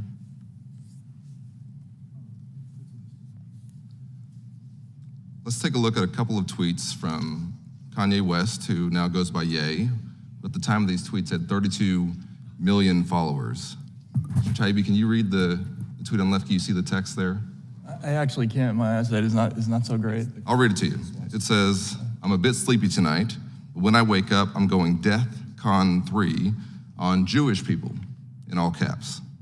The funny thing is, I actually can't be anti-Semitic because black people are actually Jew. Also, you guys have toyed with me and tried to blackball anyone who ever opposes your agenda. And can you see the tweet next to it? I can, yes. Would you describe it? It's a Star of David, the swastika in the middle of it? Yes. Should those tweets have been taken down by Twitter? I think it's a difficult question. Hate speech is protected in the United States. One of my heroes growing up was the Ukraine-born author Isaac Babel. He gave a speech at the first Soviet Writers' Congress, and he was asked if any important rights had been taken away. And he sarcastically answered, no, the only rights that have been taken away are the right to be wrong. And the crowd laughed, but he was making an important point, which is that in a free country, you can't have freedom without the freedom to be wrong. Let's move on to a couple of other tweets, not from somebody with 32 million followers. This one says, Elon now controls Twitter. Unleash the racial slurs, K-word and N-word. The other one says, I can freely express how much I hate N-words now. Thank you, Elon. See, these tweets were taken down, even by Elon Musk's Twitter, and they should have been, because they're hate speech. And they lead to real-world reactions. In fact, in the 12 hours after Elon Musk's acquisition of Twitter, hate speech of all kinds spiked on Twitter, including a 500% increase in the use of the N-word. And it's not just online. From 2020 to 2021, hate crimes rose almost 44% in major cities. So hate speech online has real impacts in life. And so does election misinformation and propaganda online. Now, Mr. Taibbi, I've read a lot of your work. I respect some of it. But you've cast a lot of doubt on Russian interference in our elections. And today, you have virtually alleged a vast government conspiracy to censor speech. But I can tell you that the threat to our democracy, I'm not asking you a question. I'll let you know when I do. I can tell you that the threat to our democracy is very real. And it's not just the elections that get all the headlines. In 2018, in a congressional race, two Kremlin-aligned foreign nationals named Lev Parnas and Igor Fruman succeeded in funneling illegal Russian money to a Trump-aligned super PAC that spent $1.3 million to support the Republican candidate. That was my election. My neighbors in East Dallas saw advertisements online, in their mailbox, and on their TV paid with Russian money. That's not my opinion. That's a fact, proven in the Southern District of New York. Both Parnas and Fruman were convicted to 21 months and 1 year, respectively, for conspiring to make political contributions by a foreign national, along with other campaign finance-related violations. We live in an information age where malign actors do want to use social media to influence our elections, both big, the ones that you've spent a lot of time talking about, and small, like mine. Mr. Congressman, and may it I should ask be a a question? bipartisan goal. No, you don't get to ask questions here. Okay. It should be a bipartisan goal to ensure that Americans and only Americans determine the outcome of our elections, not fear-mongering. And I hope that you can actually take this with you, because I honestly hope that you will grapple with this. That it may be possible that if we can take off the tinfoil hat, that there's not a vast conspiracy, but that ordinary folks and national security agencies responsible for our security are trying their best to find a way to make sure that our online discourse doesn't get people hurt or see our democracy undermined. And that the very rights that you think they're trying to undermine, they may be trying to protect. And I yield back. Gentleman yields back. Gentleman from Kentucky, Mr. Massey, is recognized for 5 minutes. I want to talk about the weaponization of the CDC against the American people, and this overlaps with one of the Twitter files, number 13 by my count, actually by Alex Berenson, not one of our two witnesses, but I would like your comment on it. A week before Christmas 2020, the vaccines came out. The FDA curated the Pfizer trial results, and then the CDC curated the FDA's opinion. The CDC said in their MMWR, which is never peer-reviewed, they're very proud that it's not peer-reviewed. They treat it like science, it's not science. They said that the vaccine was 92% efficacious for people who had already had COVID. The Pfizer trial data said no such thing. In fact, there was no support for that claim. So I called up the head of the CDC, recorded the conversation, the head in Washington, D.C. She said she'd get the top scientists on the line. There was a snowstorm that day, so I was impressed. She got this top scientist on the line. They said I was eagle-eye Massey. They couldn't believe how that statement had made it into their report and that I was absolutely correct. There was no support for it. So I said, how are you going to fix it? You're going to redact it? You're going to change it? What are you going to do? They said, we'll do all of that. I said, great. A month later, it was still on their website. I made some more phone calls. They brought in an old hand, an old fixer, Dr. Shushat. These are her notes of her phone call with me about natural immunity. in January when I called him out on it again. These are the entirety of her notes that were obtained in my FOIA from somebody, a third party. I took all of my recordings, released them to Cheryl Atkinson. She blew the whistle on this. A lot of people have forgotten about it. Here's why I find it interesting, and I'm going to tie it into the Twitter files. And by the way, I told them I was not anti-vax. I said the problem with your story is there's a misallocation of vaccines which are not available for all the old people in Kentucky, but you got young people in Kentucky taking them because you're telling them on the website, even if you've had COVID, go get it. So that was my complaint. On May 10th, 2021, Todd O'Boyle, this name will come up in a Twitter file later. He is the top lobbyist in Twitter's Washington office, who was also Twitter's point of contact in the White House. He encouraged the CDC to enroll in the partner support program. Oh, okay. The CDC is now a partner with Twitter because they're in the partner support program. He said, in the future, that's the best way to get a spreadsheet like this reviewed. Now, this is an email from between Todd O'Boyle and the folks at CDC. By the way, let me talk to this too. These are more of my conversations with the CDC. Completely redacted the subject thereof. Next one, please. I also found, as a result of the FOIA, CDC tracks every tweet that a congressman puts out. Not just Republican, but Democrat. They keep a spreadsheet. They make it every week. This showed up in the FOIA for me because I'm in their spreadsheet that they track. Why is this interesting? Okay, so they're tracking congressmen's tweets at CDC. They're enrolled in the partner support portal at Twitter. And then I found, this is why, I found Alex Berenson's report very interesting because what he found out is that Scott Gottlieb worked hard and Twitter complied, it looks like, to censor a tweet from a doctor about natural immunity. Guess what? On the same day that doctor's tweet was censored, so were my tweets on natural immunity. Why is this important? What is consequential about the date? This is 3 days after the military vaccine mandate came out and a week before the federal vaccine mandates came out. This truth was toxic to a narrative that Pfizer was spreading, that Joe Biden wanted out there so that he could force the vaccine on everybody, whether you had natural immunity or not.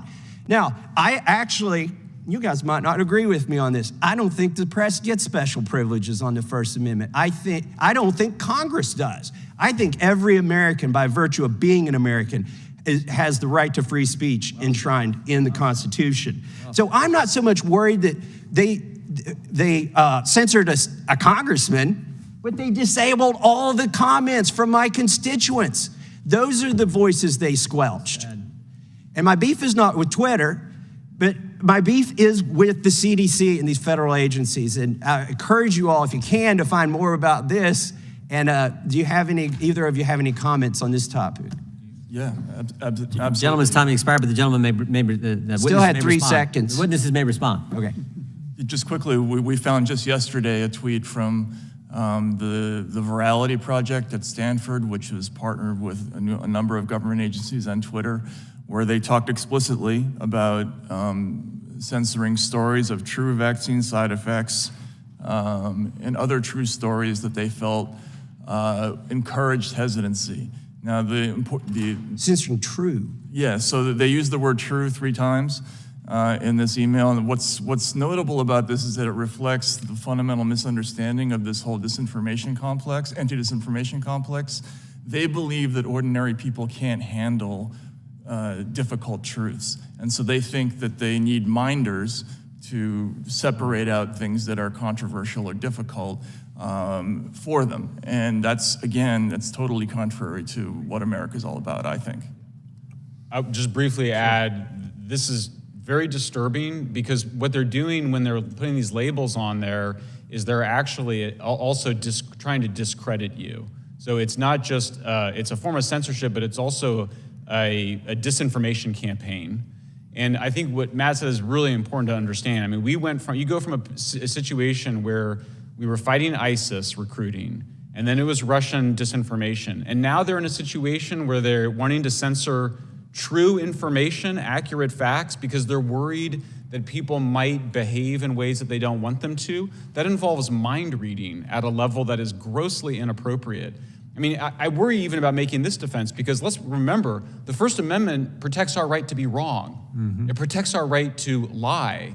I mean, it's bizarre to me that we would need to make a defense of the First Amendment and remind people that we have a right to be wrong. And being wrong, as Matt was explaining, is a big part of being a human being and having a democracy. So this is disturbing and chilling, and you're absolutely right to be outraged by it. There needs to be a full truth and reconciliation that I hope everybody would appreciate having on this issue, because a lot of bad behavior has come out about what they've done.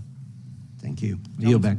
Good job. Gentleman's time has expired. We now recognize the gentleman from New York, Mr. Goldman. Actually, excuse me, it's Ms. Sanchez. I'm sorry. And Mr. Chair, since that went over 2 minutes with them responding, will you give an additional time? There's a question Ms. at the end of Sanchez? someone, it's customary if there's a question at the end of someone's 5 minutes and the witnesses haven't responded, we'll give them time to do that. Many times you Up to guys 2 go over minutes? and then there's no I question. understand that, but 2 minutes. Okay, That's thank you. customary, so we'll certainly do that. Gentlelady from California is recognized. Excuse me. I'd like to yield my time to Mr. Goldman. Thank you, Ms. Sanchez. Mr. Shellenberger, first, I'd just like to compliment you on your choice of tie today. Seems like we're on the same page. I would also just like to respond to your last point and just remind everyone that, of course, we all believe in the First Amendment, but the First Amendment applies to government prohibition of speech, not to private companies. I want to talk about your Twitter files number 7, Mr. Shellenberger. Are you aware that Rudy Giuliani was the sole source of the hard drive obtained by the New York Post? That is my understanding. And are you aware that Rudy Giuliani had been openly cavorting with agents of Russian intelligence throughout 2020? That is also my understanding. Now, this was the same Russian agent who had been feeding information to Senators Johnson and Grassley, I might add.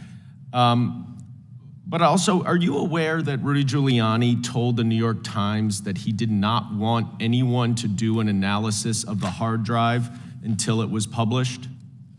I was not aware of that exactly, but... But you don't dispute it? I don't dispute it. And are you aware that one of the New York Post reporters for the Hunter Biden story refused to put his byline on the story? Yes.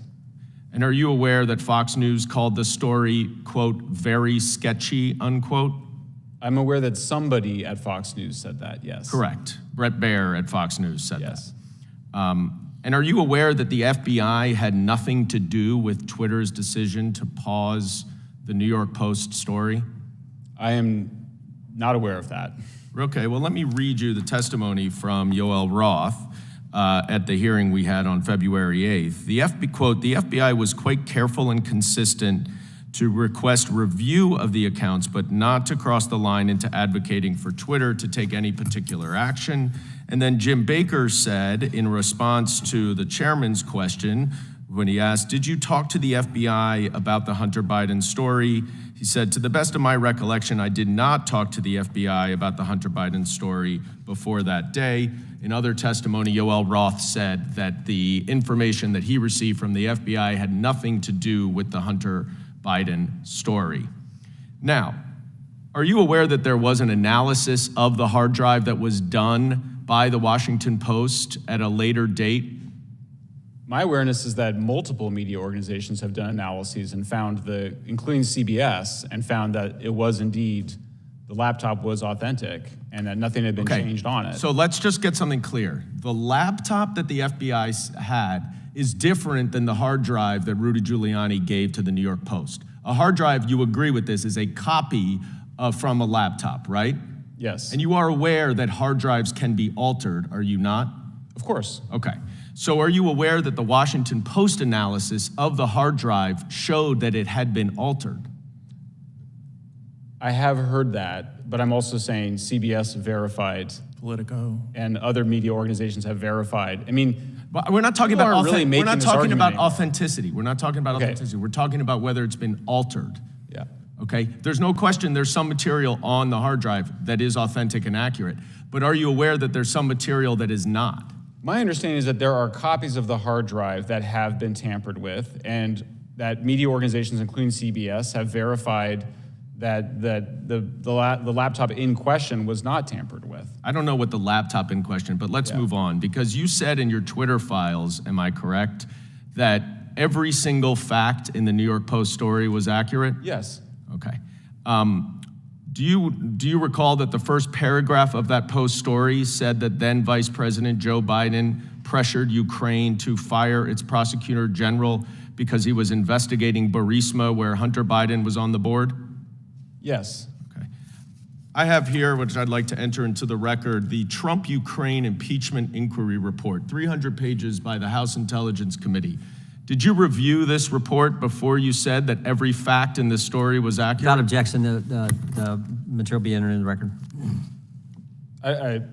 Did I read that before I wrote the Twitter files? No. Yeah. Okay. I'm aware because of its if content. you read this, you would have known that every single State Department and Trump administration expert on Ukraine said that Vice President Joe Biden, in concert with the European Union and the IMF, was executing official U.S. policy by encouraging Ukraine to fire the prosecutor general because he was not prosecuting corruption and was not prosecuting companies like Burisma. So that story, notwithstanding your allegations, was false, and I yield back. Gentleman yields back. The chair now recognizes the gentleman from Florida, Mr. Gates, for 5 minutes.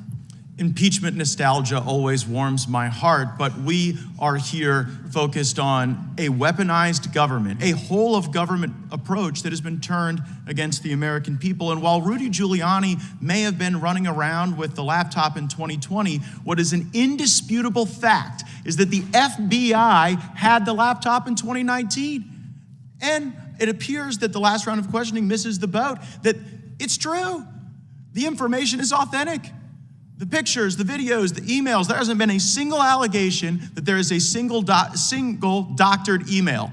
Unlike what we saw before the FISA courts, where the FBI itself was doctoring emails to try to smear President Trump. But I have to get to a question I'm amazed hasn't been asked of the two of you. This FTC consent decree, where it is government action subject to rigorous scrutiny under First Amendment standards, government action demanding that your names be listed. How did it feel when you found out that you were being expressly targeted by a government document based on your reporting? It was chilling. I mean, it's disturbing. I never thought that would happen in the United States of America, to be perfectly honest. I've lived in a bunch of authoritarian countries. I've visited a lot of authoritarian countries. Never thought this kind of thing would be going on here. And the nexus to authoritarianism is the desire to control the nature of truth itself.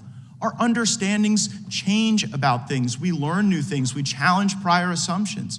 But if a bunch of people in Washington, D.C. get to decide what the truth is, and then enforce it on the country, and then punish and target those who report on their conduct, we are drifting more toward that. How did you feel, Mr. Taibbi, when you saw your name? I was upset, obviously. I lived in Russia during the 90s and early 2000s. I was there when Putin took power. I was friends with a group of very brave, muckraking reporters in Russia, many of whom didn't make it. A few of them were murdered after Putin came to power. So I've always been conscious of how the risks that other reporters take in other countries are incredibly severe, and that's one of the reasons why I'm motivated to protect the First Amendment, because our country has the best protections for reporters in the world. But this kind of thing, where the government is looking for information about reporters, it's usually a canary in the coal mine that something worse is coming in terms of an effort to exercise control over the press. And so on that level, it's absolutely disturbing. Also, the Aspen Institute report that we published today, talked about today in the Twitter files thread, one of their recommendations was that the FTC be empowered to have unlimited power to search all data of private companies so that they could more freely and more accurately search the speech of ordinary citizens. So as we're trying to put downward pressure on the government's expanding authority to be able to engage in what we see mostly from dictatorships, what you're reporting and what you're observing is that actually they view this as a growth industry, the information business, right? This Yes. censorship industrial complex is a growth industry to the government. I think the key thing also, yes, and the thing to understand is that NSF... What is NewsGuard and how are they part of the censorship industrial complex? Yeah, and by the way, we talked about Richard Stengel. He's on the board of NewsGuard. NewsGuard and the Disinformation Index are both U.S. government-funded entities who are working to drive advertiser revenue away from disfavored publications and towards the ones that they favor. This is Now, you totally know, what I'm used inappropriate. to in this town is government officials pick their favorite outlets and they give them the best scoops and they give them the best stories. And there's a fusion of media and government that has long made me uncomfortable. But what you're describing now is literally the directing of revenue to certain media companies over other media companies designed and implemented with U.S. government funding and support. That's right.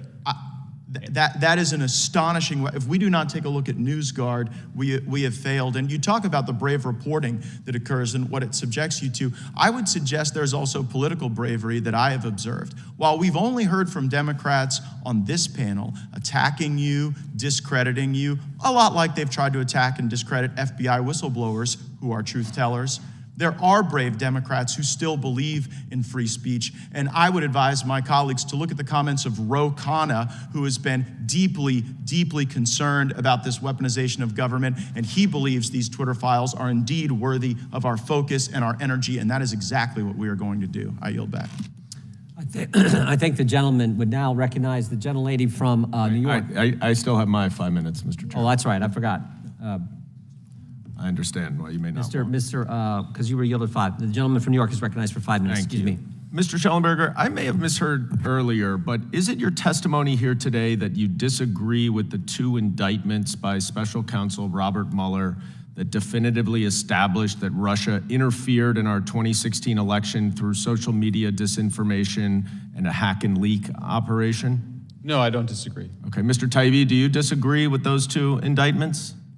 Well, indictments aren't a thing to disagree. Do you disagree? They're about 40 or 50 pages. Do you disagree with the evidence outlined in those indictments? Well, indictments are just charges. I just asked you, do you disagree with the evidence included in those indictments? Yes or no? I'm not on the jury of that case. I couldn't possibly say yes or no. Okay, because you said earlier, I believe, that you did not see Russia, you could not confirm that Russia interfered in our election in 2016, that you don't believe that. Is that your testimony here today? You don't believe that they did? I think it's possible that they may have on a small scale, but certainly not to what's been reported. What's been reported or what's been included in the indictments? Well, again, indictments are allegations. They're not proof. And I understand. It's a pretty detailed allegation. In the Mueller indictment, by the way. You should go read the indictment and then come back and tell us if you actually think there's no proof of it. Well, but let me move on. Let me move on, please. By the way, when please, they let me move on. That's how this works. You should know that by now. So, do you disagree with the Special Counsel Mueller's conclusion in his report, Mr. Taibbi, that the Trump campaign knew about Russia's interference, they welcomed it, and they used it for their benefit? You have no reason to disagree with that, don't you? You have no information. So after that foreign interference in our 2016 election, Twitter and other social media companies naturally wanted to work with the intelligence community to stop Vladimir Putin from interfering in our elections again. Mr. Taibbi, do you think it's a legitimate pursuit of the FBI to try to stop foreign interference in our elections? Again, sir, will I be allowed to answer this question, or? It's a yes or no question. Do you think it's a legitimate pursuit of the FBI? It's not a yes or no answer. No.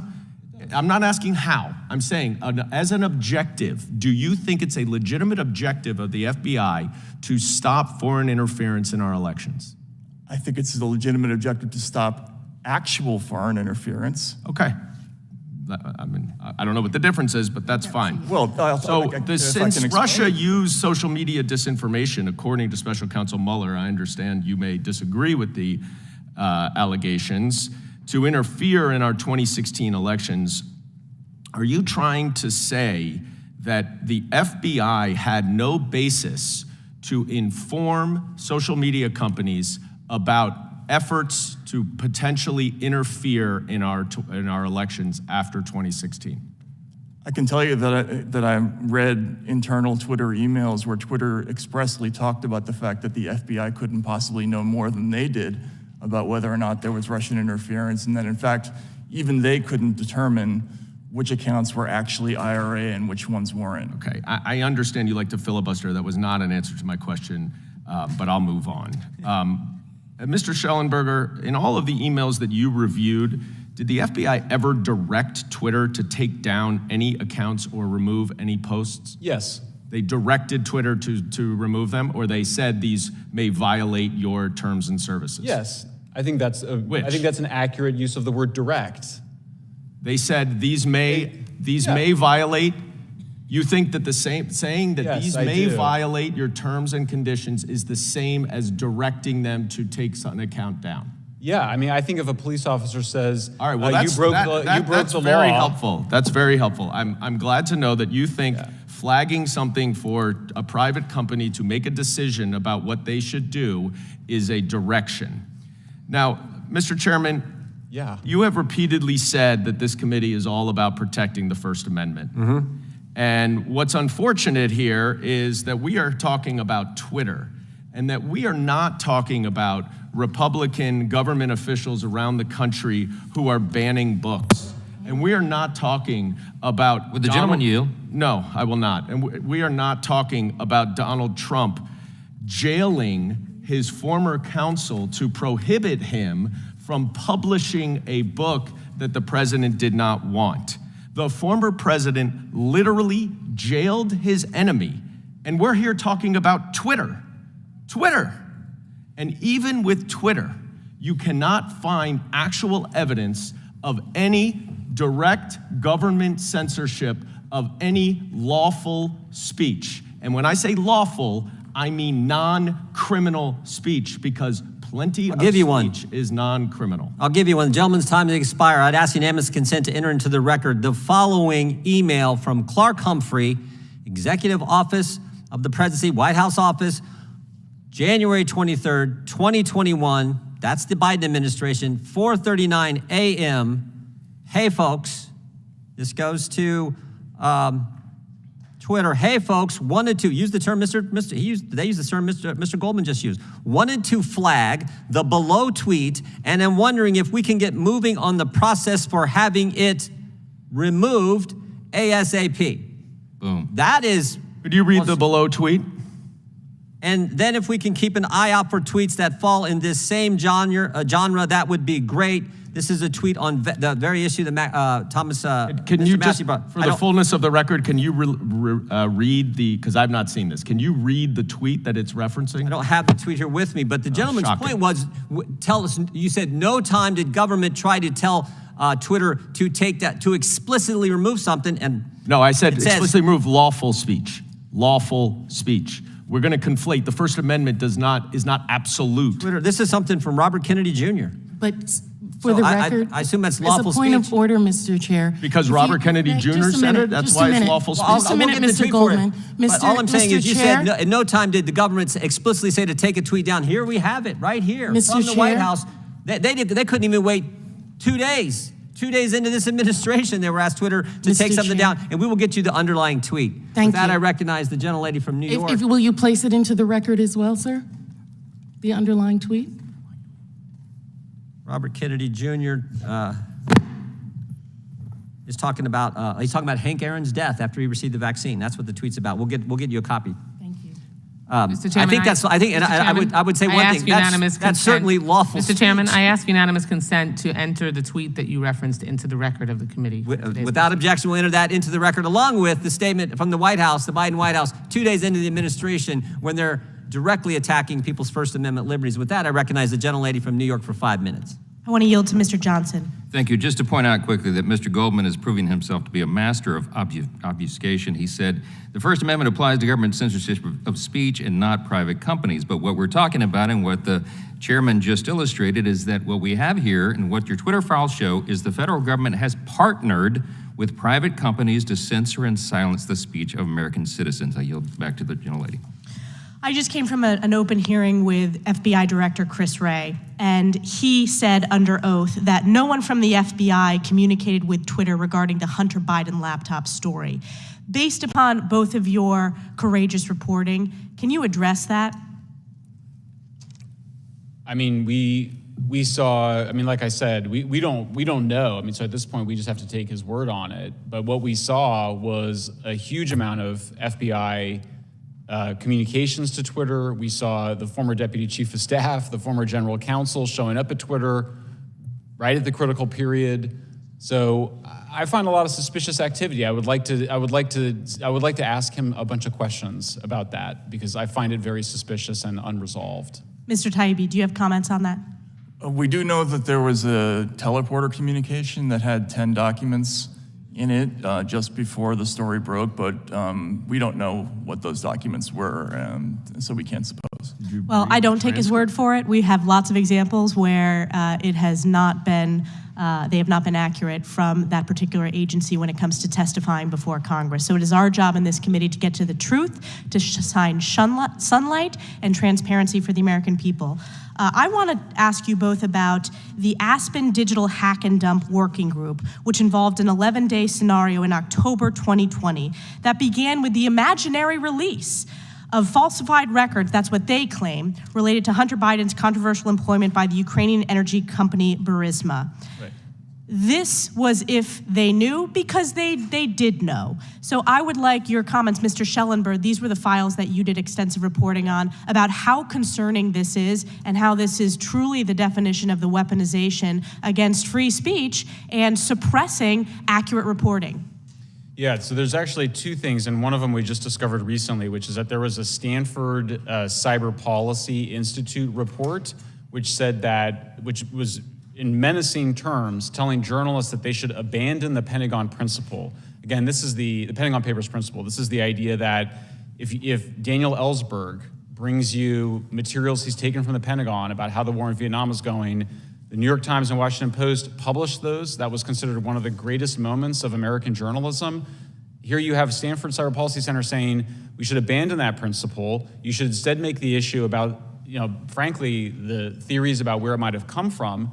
Then you had the Aspen workshop, which was attended, by the way, by New York Times, CNN, Washington Post, Wikipedia, Facebook, Twitter, many other journalists, where they basically, you read it, it's like a kind of programming of the journalists that they should not follow this longstanding journalistic principle of taking materials from a hack and leak or any other situation and take them seriously. So, I mean, you read this and it feels like a kind of brainwashing exercise that Aspen Institute and Stanford were running against American journalists and the social media companies. Mr. Taibbi, comments? Yes, I think there were a couple of moments in the Twitter files that really speak to a kind of larger problem. In the first Twitter files, we saw an exchange between Representative Rouhana and Vijaya God, where he's trying to explain the basics of speech law in America, and she seems completely unaware of what, for instance, New York Times v. Sullivan is. There are other cases like Bartnicki v. Vopper, which legalize the publication of stolen material. That's very important for any journalist to know.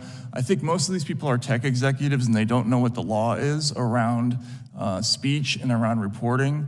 And in this case, and in 2016, you were dealing with true material. There is no basis to restrict the publication of true material, no matter who the source is and how you get it. And journalists have always understood that. And this has never been an issue or a controversial issue until very recently. And by the way, just one quick thing I'll add. That's the exact same strategy of the malinformation, misleading. In other words, they were saying even if the material you think is true, it could lead people to have conclusions that we don't want them to have, and therefore you should change your journalism because of that. So this is, we're so far down the slippery slope, you've crashed at that point. I mean, it's a disturbing trend in journalism, in social media, and in the relationship from the intelligence community to these organizations. How have you been targeted since the publication of the Twitter files? Gentlelady's time expired. We'll give a quick answer if we can. I mean, again, I've known journalists who suffered real brutal harms in my career, so they've said a lot of nasty things about me on Twitter, but it hasn't been so bad, I would say. The FTC thing is the only thing that's legitimately concerning, and that's not really for my sake. It's more because it's a general problem for journalists everywhere. I've been censored on Facebook since the year 2020 for writing accurate information in an article that went viral. I remain censored. They continue to flag warnings on posts that I write that have nothing to do with the environment. And we now know that one of the US government-funded organizations has put out a report that specifically targets me and presents disinformation about my own position on climate change. And so I've got a lot at stake here. Yield back. Mr. Chair, may I ask unanimous consent to enter into the record a letter dated June 25th, 2020, to Mark Zuckerberg from Chad Wolf, the acting Secretary of Homeland Security, in which he asked Facebook to keep Americans safe by taking appropriate action consistent with your terms of service against content that promotes, incites, or assists the commission of eminent illegal activities. Those committed to protecting free exchange of ideas should not turn a blind eye to illegal activity and violence fermenting in your platform. This is after the summer in which Black Lives Matter protests took place. Without objection, gentlelady from Florida is recognized for 5 minutes. Thank you, Mr. Chairman. Thank you to our witnesses for appearing here today. I know it doesn't feel exactly warm and fuzzy, but believe me, I think what you guys are doing is very important. We're here to discuss the weaponization of government, and I want to follow up on my colleague, Representative Massey's comments on the CDC. Up on the screen, you can see an email from October of 2020. This is from then NIH Director Francis Collins to Dr. Anthony Fauci. It goes on in to say this proposal, talking about the Great Barrington Declaration, is from 3 fringe epidemiologists who met with the secretary, and it seems to be getting a lot of attention, even a signature, a co-signature from a Nobel Prize winner. Key line in here that I would like to point out: there needs to be a, quote, quick and devastating published takedown of its premises. I don't see anything like that online yet. Is it underway? Signed, Francis.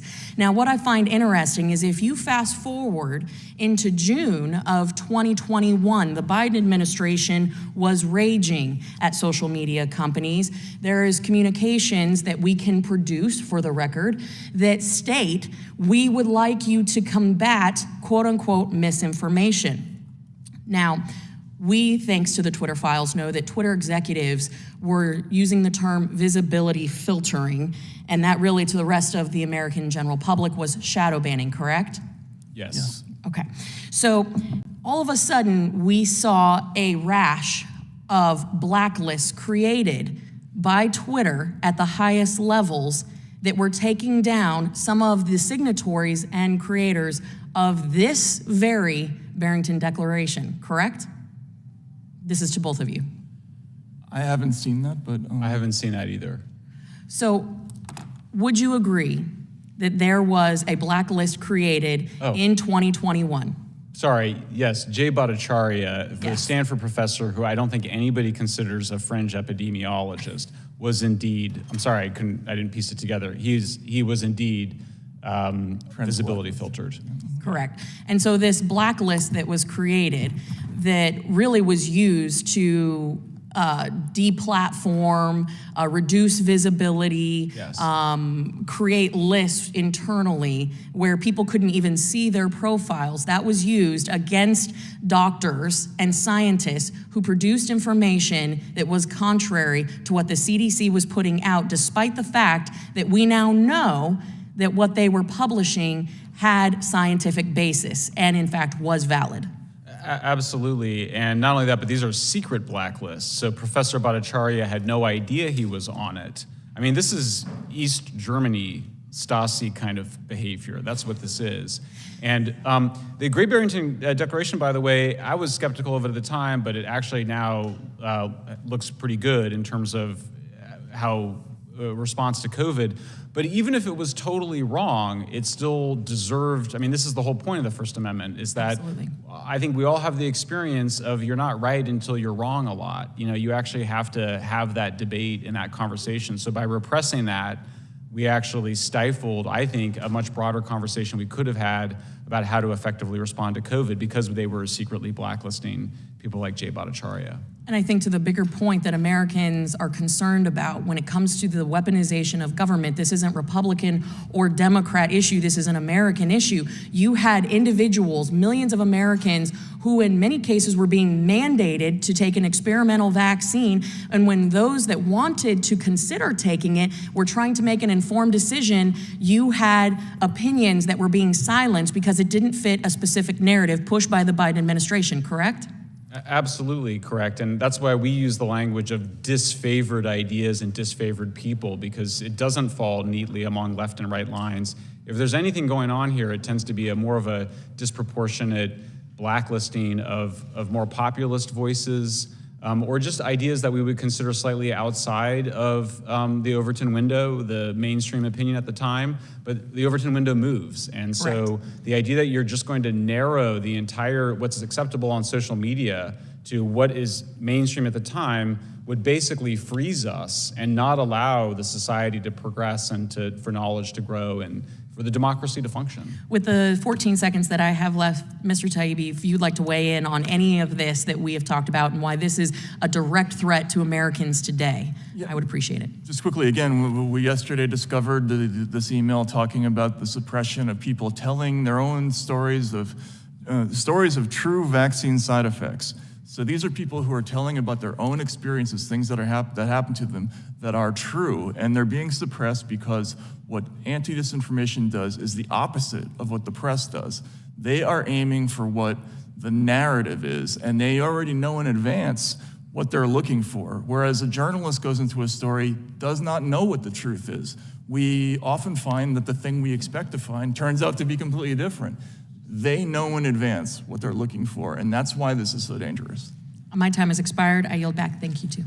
The gentlelady yields back. I want to thank our witnesses for being here today. And I think maybe if we can get this right and stop this, and what legislation, appropriation, whatever it takes, we can stop this. I think in the future, people will look back and look at your courage as people in journalism, in the press, to come here with what you've been facing, what you've had to endure, and now with the idea that the FTC is coming after you. That's something that I think is pretty darn important and certainly noteworthy. So we appreciate you sitting here for 2.5 hours, taking the questions you did, but giving so much valuable information to this committee, who is certainly on our side, committed to protecting the First Amendment and people's right to speak. So that concludes today's hearing. Again, we thank you both for being here. Without objection, all members will have 5 legislative days to submit additional written questions for the witnesses or additional materials for the record. Without objection, the hearing is adjourned.